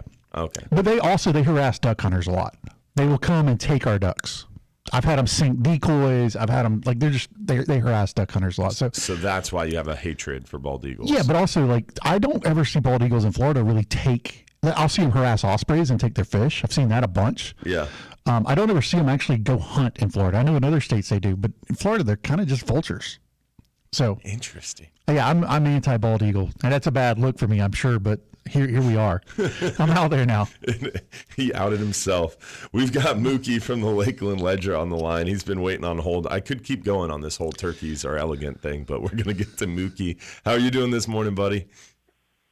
Good, man. How you guys doing this morning? We are surviving through some software issues here in studio, but we're making it do. Yeah, man. It's been crazy trying to listen to it, man. A little rocky, all but good. You're getting it done.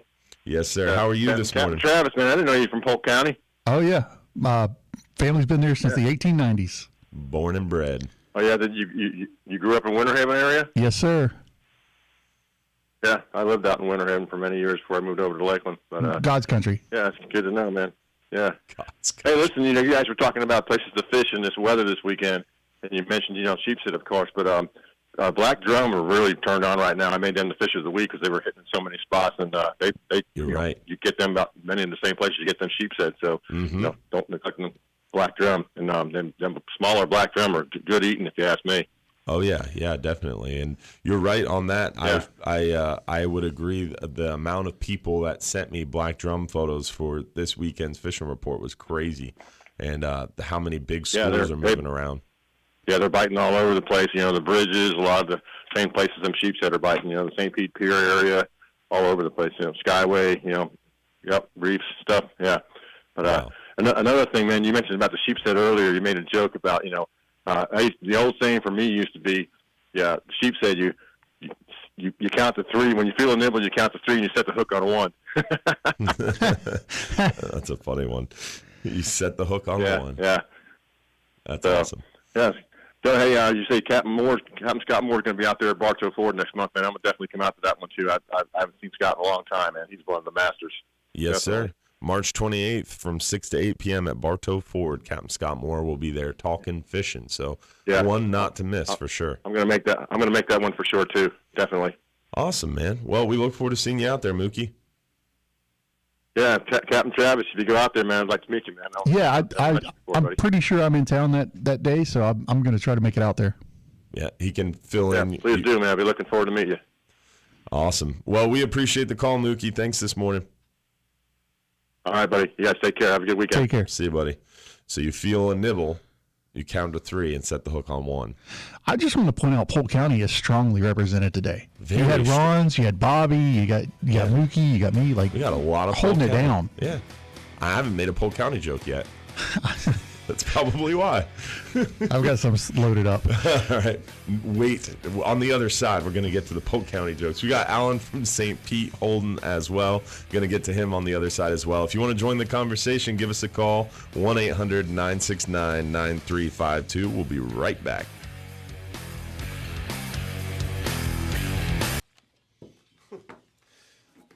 Because Mike always says Polk County. He drops the L. I'm like, you mean Polk? I guess that's just a thing. Yeah, that and the other one is Auburndale. People from there say Arbondale. Arbondale? They put an R in front of the B. That's funny. Arbondale. Morning, Scott. Morning, oh, that's Travis Thompson. Andrew Spicer down with the Eagles. I think the Eagles are going to win tomorrow's game, but I know you meant down with the Eagles as in bald Eagles. Yeah, I think the Eagles are going to win too. I'm kind of rooting for Jalen Hurts. Yeah, me too. He's a good dude. I like him a lot. I like his story. I do too. Yeah. Kind of cool that he got pushed aside for Tua, and now he's in the Super Bowl. And not that I'm rooting against Tua, but yeah, I just think that's a cool story. He had to transfer, won the Heisman. Like he's been through it for sure. Yeah, just a cool guy. And the Chiefs. What's his name again? Mahomes. Yeah, Mahomes. He's a good dude too. But they've been in it. Yeah, they won it. Yeah. Are we back? I don't know, man. They just got dead air, left and right. I have no idea which way is up this morning. The screen just. I don't know what to do with my hands. Is that bed music? Are we back?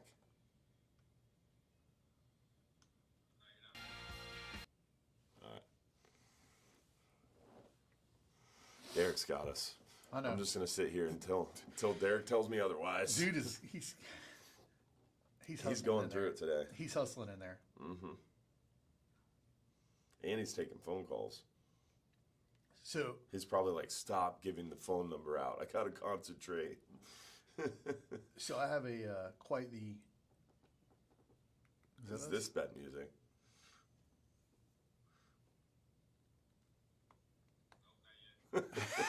I saw him shake his head. I have quite the collection because of my Eagle hatred of Eagle memorabilia. Eagle memorabilia? Yeah. Because people give it to you to mess with you? They send it to me. Yeah, I'm not hard to find, and so it shows up at my door from Amazon or whatever. It's like. Oh, that's a good one. Jason Richmond on the stream said, it sounds like a Polk County radio station today. They got their equipment from Polk County. In a garage sale. I wonder if this is bed music. They're just playing songs now. It's actually a radio station now, like playing music. We're DJing at this playing point. top 100 acoustic songs. Spicer's listening to this. Why isn't he joined Florida Guides Association? That's the question you need to ask him. That's a great question. He came to the event. Yeah. He came to the event at the. He's one of your hunting guide buddies, right? Yeah. He fishing guide, hunting guide, really good guy. His name sounds super familiar. It must have been just from meeting him at that event. He was one of those 3 guys that was staying with you, right? I'm sorry. You better be. He was one of the 3 guys staying with you guys. Yeah, him and RC, and there was. Yeah. Garrett came. Garrett was the other one, yeah. Fly, Eagles, fly. I hope that is football directed and not directed at my heart. It is football directed. Nick Nieves is a big Eagles fan.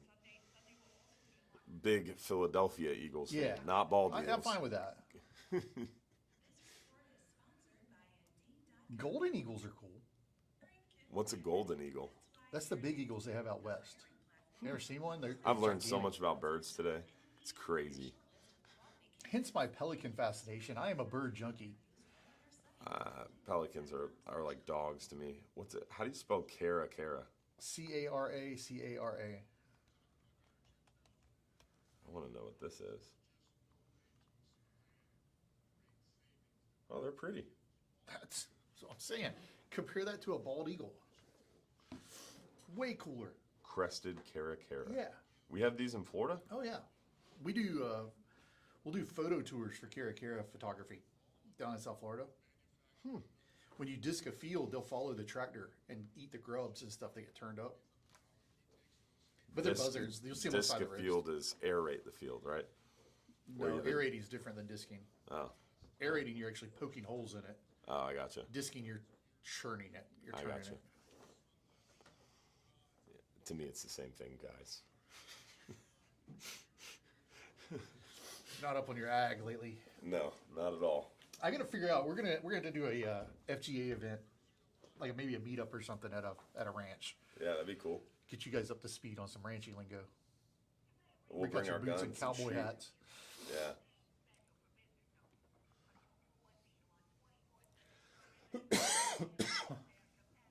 What we're doing at our property up, we have a pretty cool property that I think you could definitely do some duck hunting at, because there's a lot of it's wetlands. Where's it at? Floral City. Really? Mm-hmm. Yeah, 66 acres and 27 acres of it are wetlands, and it borders a wildlife reserve. Huh. We have a creek with a freshwater. Is this your family spring. property? Yeah. You have an easement on it? Talk more about that. Yeah, we didn't have a conversation about that. Yeah, they should. I don't think it does. I know we have an ag thing designation. We're back though.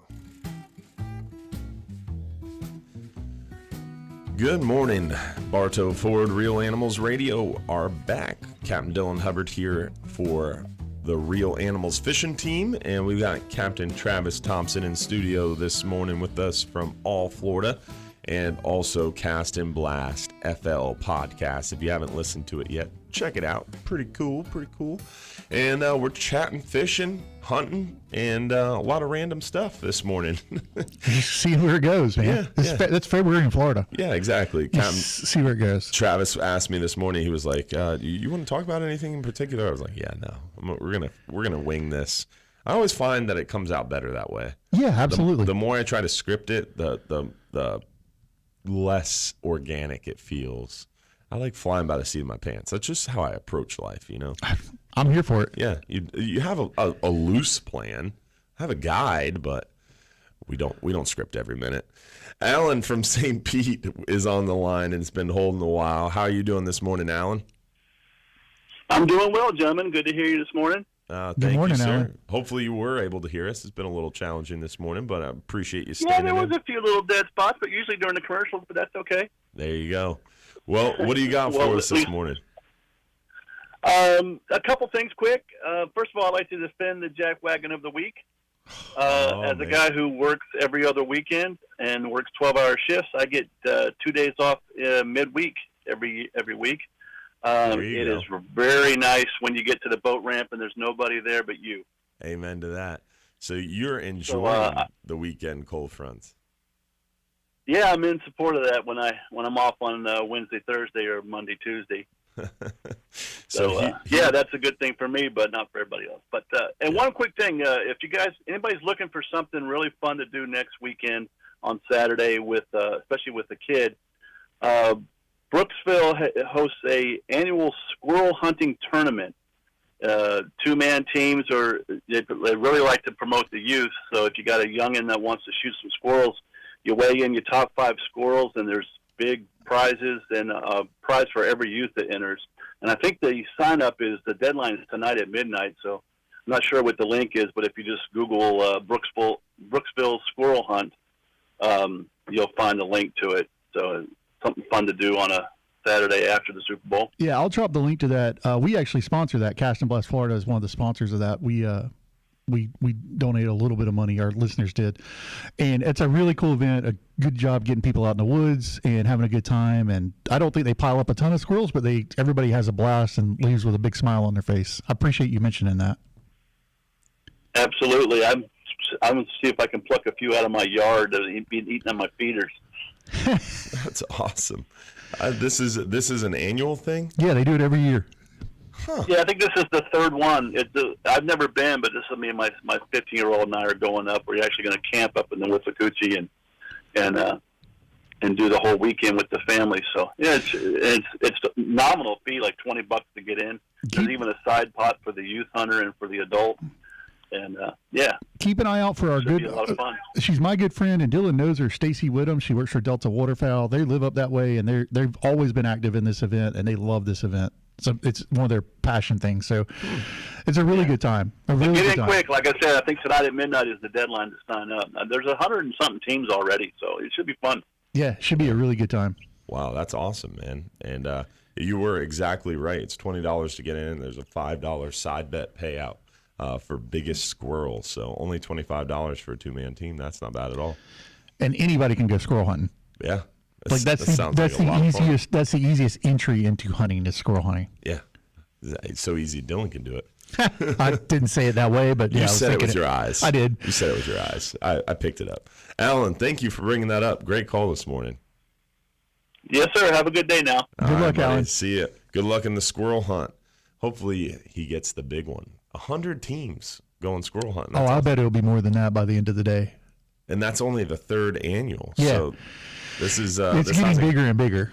Yeah. So is it Brooksville centric, or you can anywhere in the state? You got to weigh in your. I'm embarrassed to say I don't actually know. Like Stacy with Delta actually handled our. Yeah. Sponsors the event, has no information. She actually went and got all the stuff and wrangled all of our listeners and everything on their podcast to sponsor it. So I was like, she's like, would you be willing to do this? I was like, yeah. So, but I don't know that much about it. She's texting you right now, isn't she? Yes. She will any minute. Count down to Stacy's text. She's going to correct me on something. But and you can call in, Stacy, 1-800-969-9352 if you want to correct Travis live on the radio.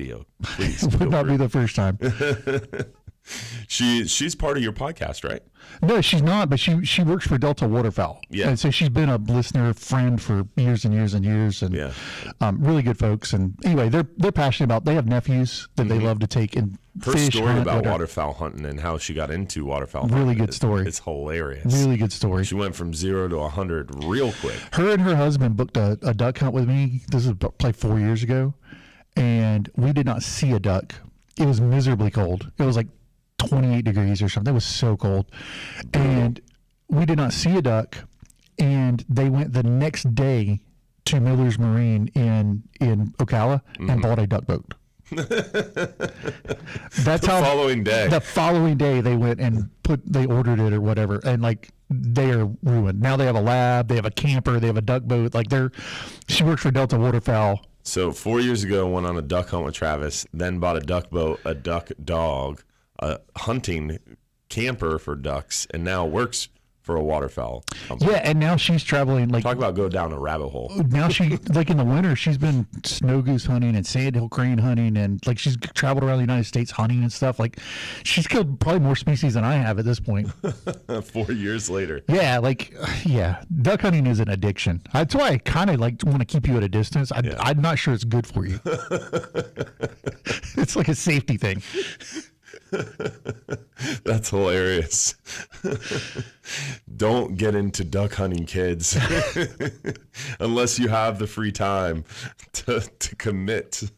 If I could go back in time, I would love to work out a commission situation with like the mud motor people, because you run a different kind of motor. Yeah. And I'm like, how many of those I've sold over the years has just been outlandish. It's just outlandish. Influencer. Yeah, that's what I am. That is hilarious. So definitely good time to get ready for your turkey hunts this weekend. Good time to do your maintenance on your boat. Get ready for the week. Monday afternoon, Tuesday, Wednesday, kind of looking like your best opportunities. Sounds like we're going to break. So confusing this morning. We're figuring it out. But earlier the AOL chime was the best, I think. I think it was too. But as I was saying, we are got some bad weather coming in this weekend, so good opportunity to get some maintenance done on the boat, get ready for turkey season if that's your route, or get out there and try to hunt for some of those sheep's head.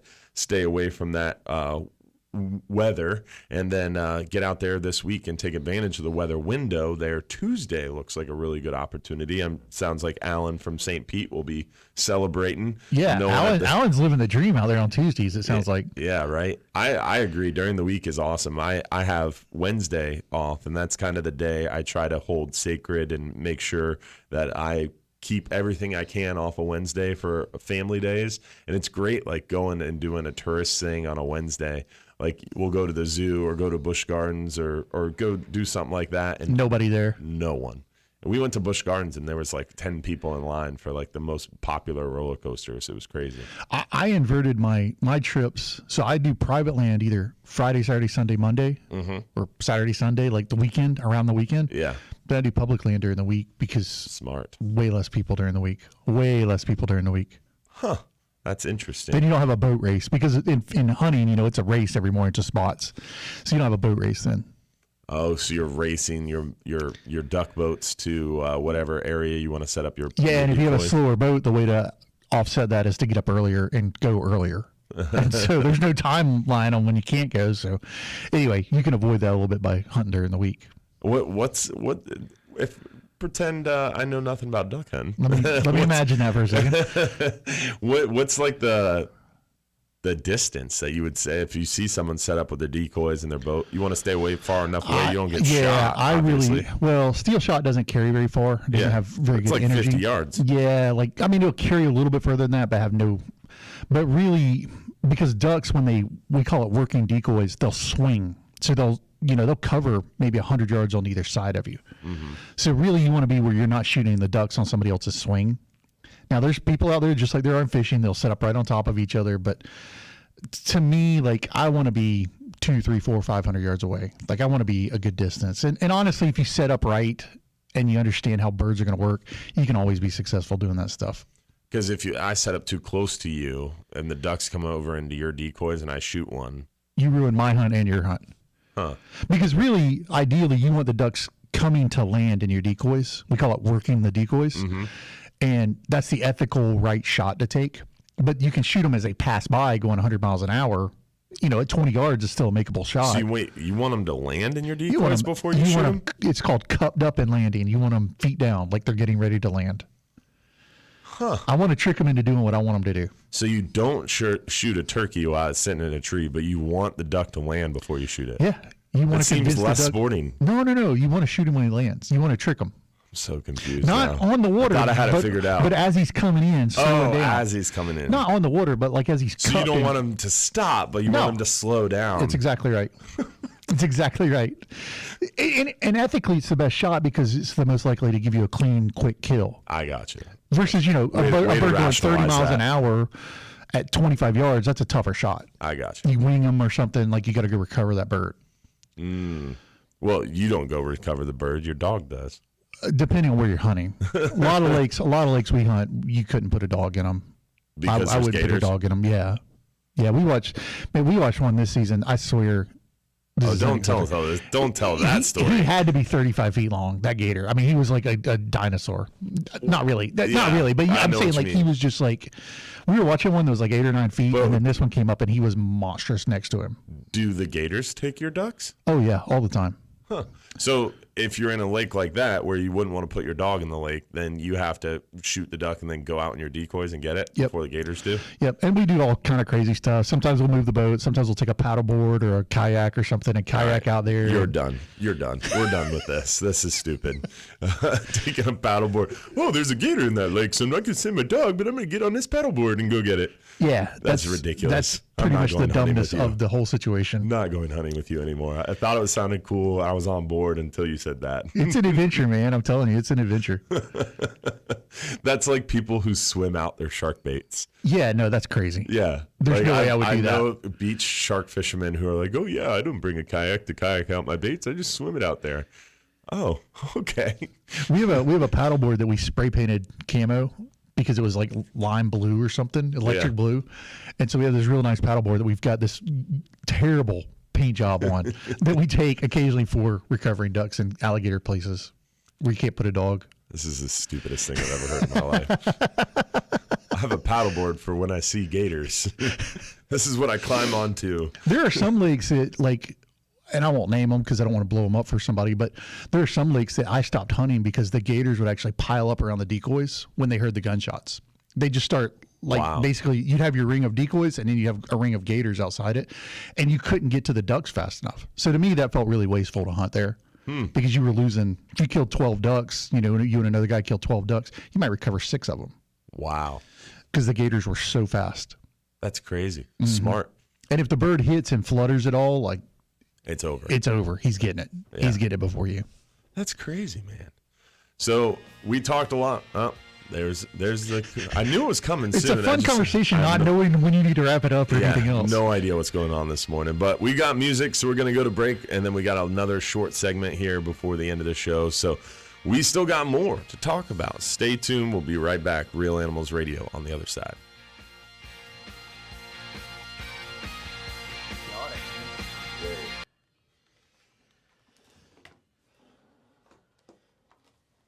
jackwagon of the week is radio software this morning.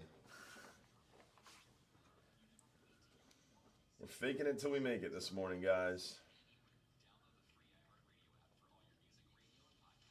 Gator toll. Yeah, it's like the shark being the tax man.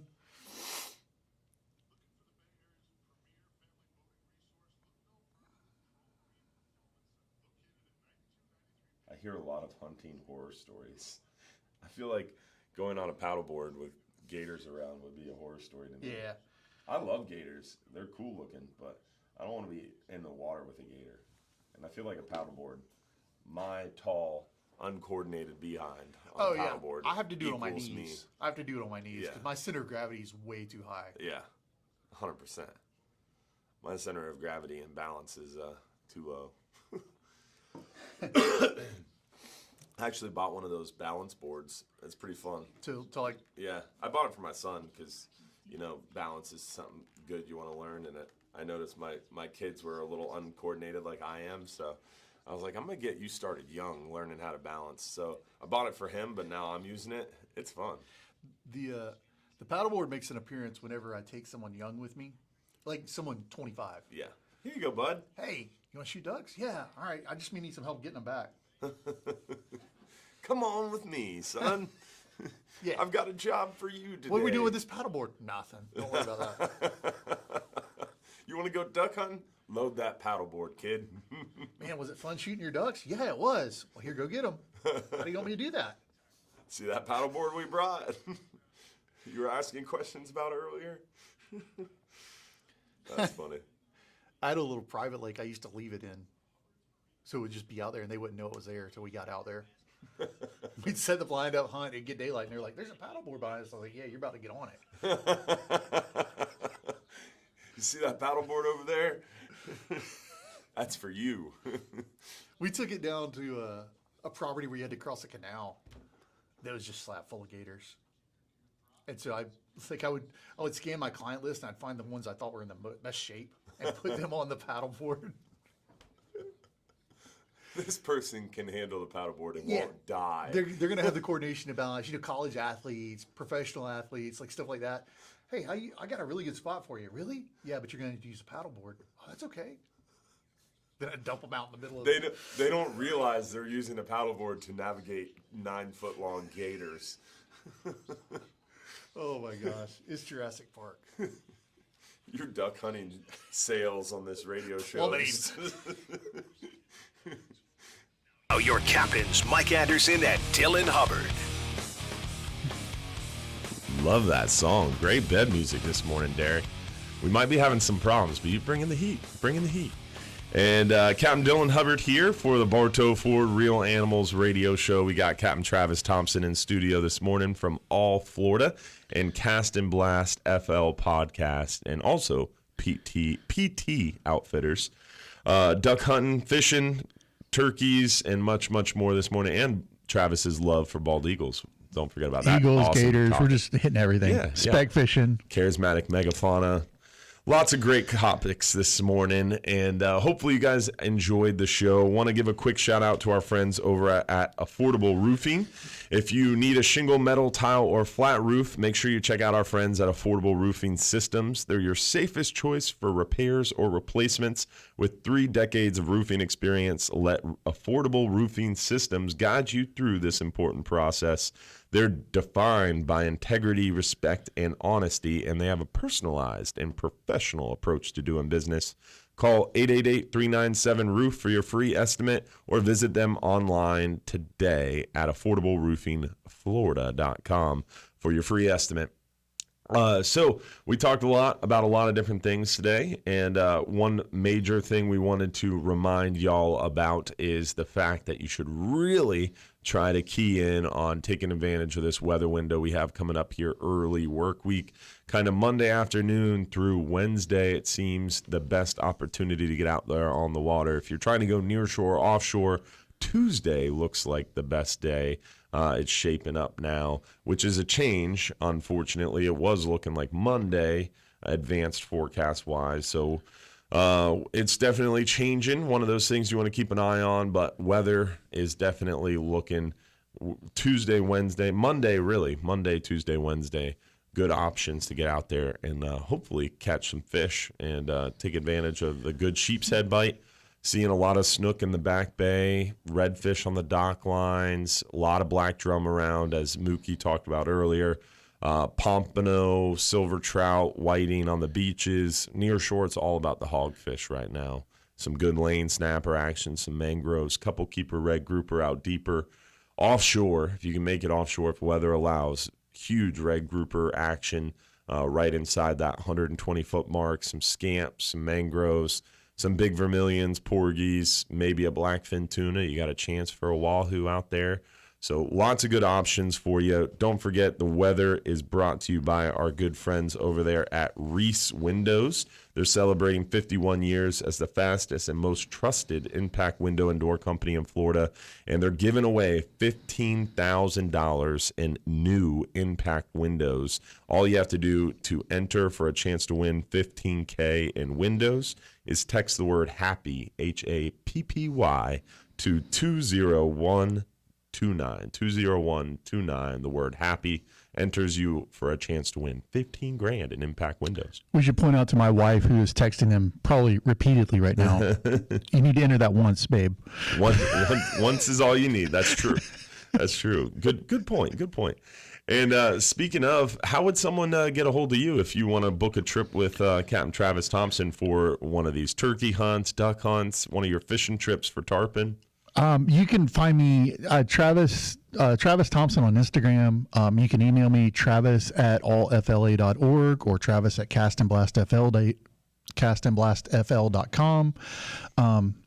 I'm easy to find. Yeah, I'm on a lot of different places. I'm on a lot of places, and soon, if he ever responds to my email requests, we'll have him on the Hubbard's Marina website too. So yeah, I know that's a post-duck season thing. Post-duck season. Now his head's on straight, guys. So we'll get that added up on our website as well, so you can find it easy. And hopefully you guys get an opportunity to join us. Remember, February 24th, 6 to 9 p.m., we've got Final Friday party in Johns Pass. February 25th, 2 p.m., we'll be at the Tampa Bass Pro Shops. And then March 28th from 6 to 8 p.m., we'll be at Bartow Ford for Captain Scott Moore's discussion there, the Bartow Ford Real Animals Fishing Conversation. And also every Sunday night, 7:30 p.m., we've got our live stream show. But remember, Super Bowl Sunday is tomorrow. Super Bowl Sunday. And our live show is pretty great, but I don't know if we can compete with the Super Bowl. So we're taking tomorrow off. That way you don't have to make the decision. You set them up perfectly because we got the Super Bowl Sunday night. Everybody's going to stay up late watching that. Yep. You know, having some enjoyable food and beverage. Mm-hmm. Monday morning, they just need to get up and go fishing because nobody's expecting anybody to work. Beautiful. Go ahead and call in now. Yeah. You're coming down with something. You got to call them now because you call them tomorrow. They're going to say it's Super Bowl related. Yeah. Like, go ahead and call in now. Be like, I'm coming down with something. You're so smart. So this is why we have. It's not my first rodeo, man. Yeah. I have missed some work to go fishing or hunting. Experts. Don't forget, if you're too busy to go fishing, you're just too darn busy. Hopefully, we'll see you guys out in the water. I believe the show is supposed to end at 8, but with this morning, there is no telling what's going to happen. And I'm not being rushed off or prompt right now, so maybe we're going to go past 8. Who knows? We did start late, so maybe we're going to end late. I literally have no idea. It's like driving a boat, but you don't know where the channel with your eyes are. shut. You're driving with your eyes shut right now. No radar. electronics. We're celestial navigation, man. Flying blind. Well, Derek just confirmed behind the glass he is also flying blind. So we're just in. I guess we're gonna have a 3-hour show today. That man needs an award. No, he's shaking his head like, all right, that's the line. The one. Oh, now we're being told. All right. Get off the air. All you do is mention a 3-hour show and people start rushing you off. Yeah. So I tried, Mike. I tried to bring it back. But thank you all for listening this morning. Thanks for tuning in. And we'll see you next week for another episode of the Real Animals Radio Fishing Show. Thanks for watching, guys, and thanks for listening. We'll see you next weekend.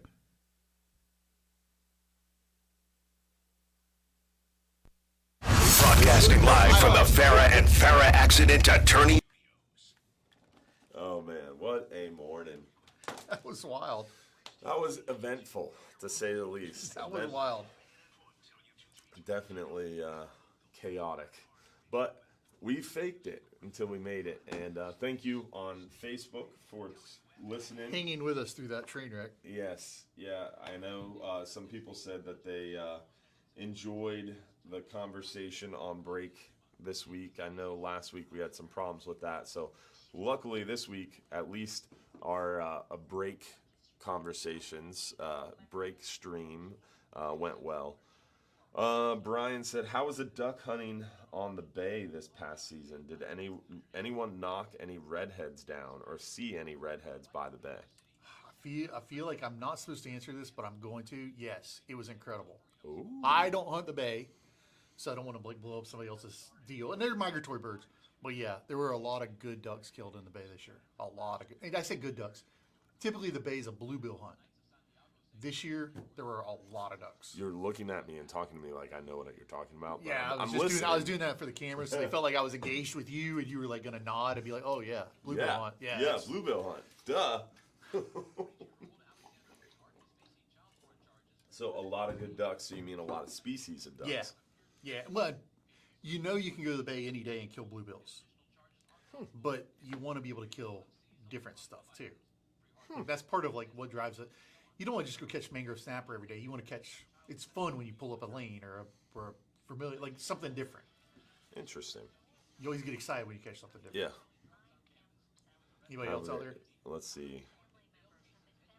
Get the bass out there in Polk County with the weather on the bay. That's a good tip. Yeah. Gators aren't the only thing that eat your down duck. Big soft-shell turtles have Oh yeah. several teal from me over the years. I don't know who wrote that in. Turtles eat ducks? Yeah, so I have this theory because we banned ducks. We like catch them and put bands on them. And I have a lake that's got a lot of turtles in it, and I consistently shoot one-legged ducks on that lake. And I think the turtles see the flash of the band and bite it. So I want FWC or somebody, the feds, to do a study on doing black bands, like black anodized bands, to see if it lowers the number of one-legged ducks. But yeah, turtles will take your duck quick. Interesting. Quick. So that same guy also said there's too many gators to take a chance losing your best friend, aka your dog, to duck hunting. The state needs to lengthen and give out more gator permits. I don't disagree with that. Pattern them shotguns, someone said. Yeah. So that's like adding the choke, right? To make sure the pattern's right? Yeah, you want to make sure that, like if you drew a duck on a board or a squirrel or whatever, you want to make sure that on that you're getting the maximum coverage. But at the right distance. Yeah. Pattern at like 27 yards, I think is the typical prescribed thing. 27 yards. It's That's something really specific. I think it's 27 yards. 27.2 yards. I pattern all my guns with the shells I'm going to be using for the season. Yeah. But I don't pattern like every shell out there. Yeah. That makes sense. You just buy in bulk, and then you know that's the shell you're going to be using. I know. Well, I've had sponsors over the years, so I know that I'm going to be shooting heavy shot this year. So I'll shoot a 2, a 3, a 5, see which one patterns best with which choke, and then that's what I buy. I gotcha. So you buy samples and then figure it out. I'll buy a box of each or whatever. All right. Interesting. All right. I think that was all the questions. Those are good.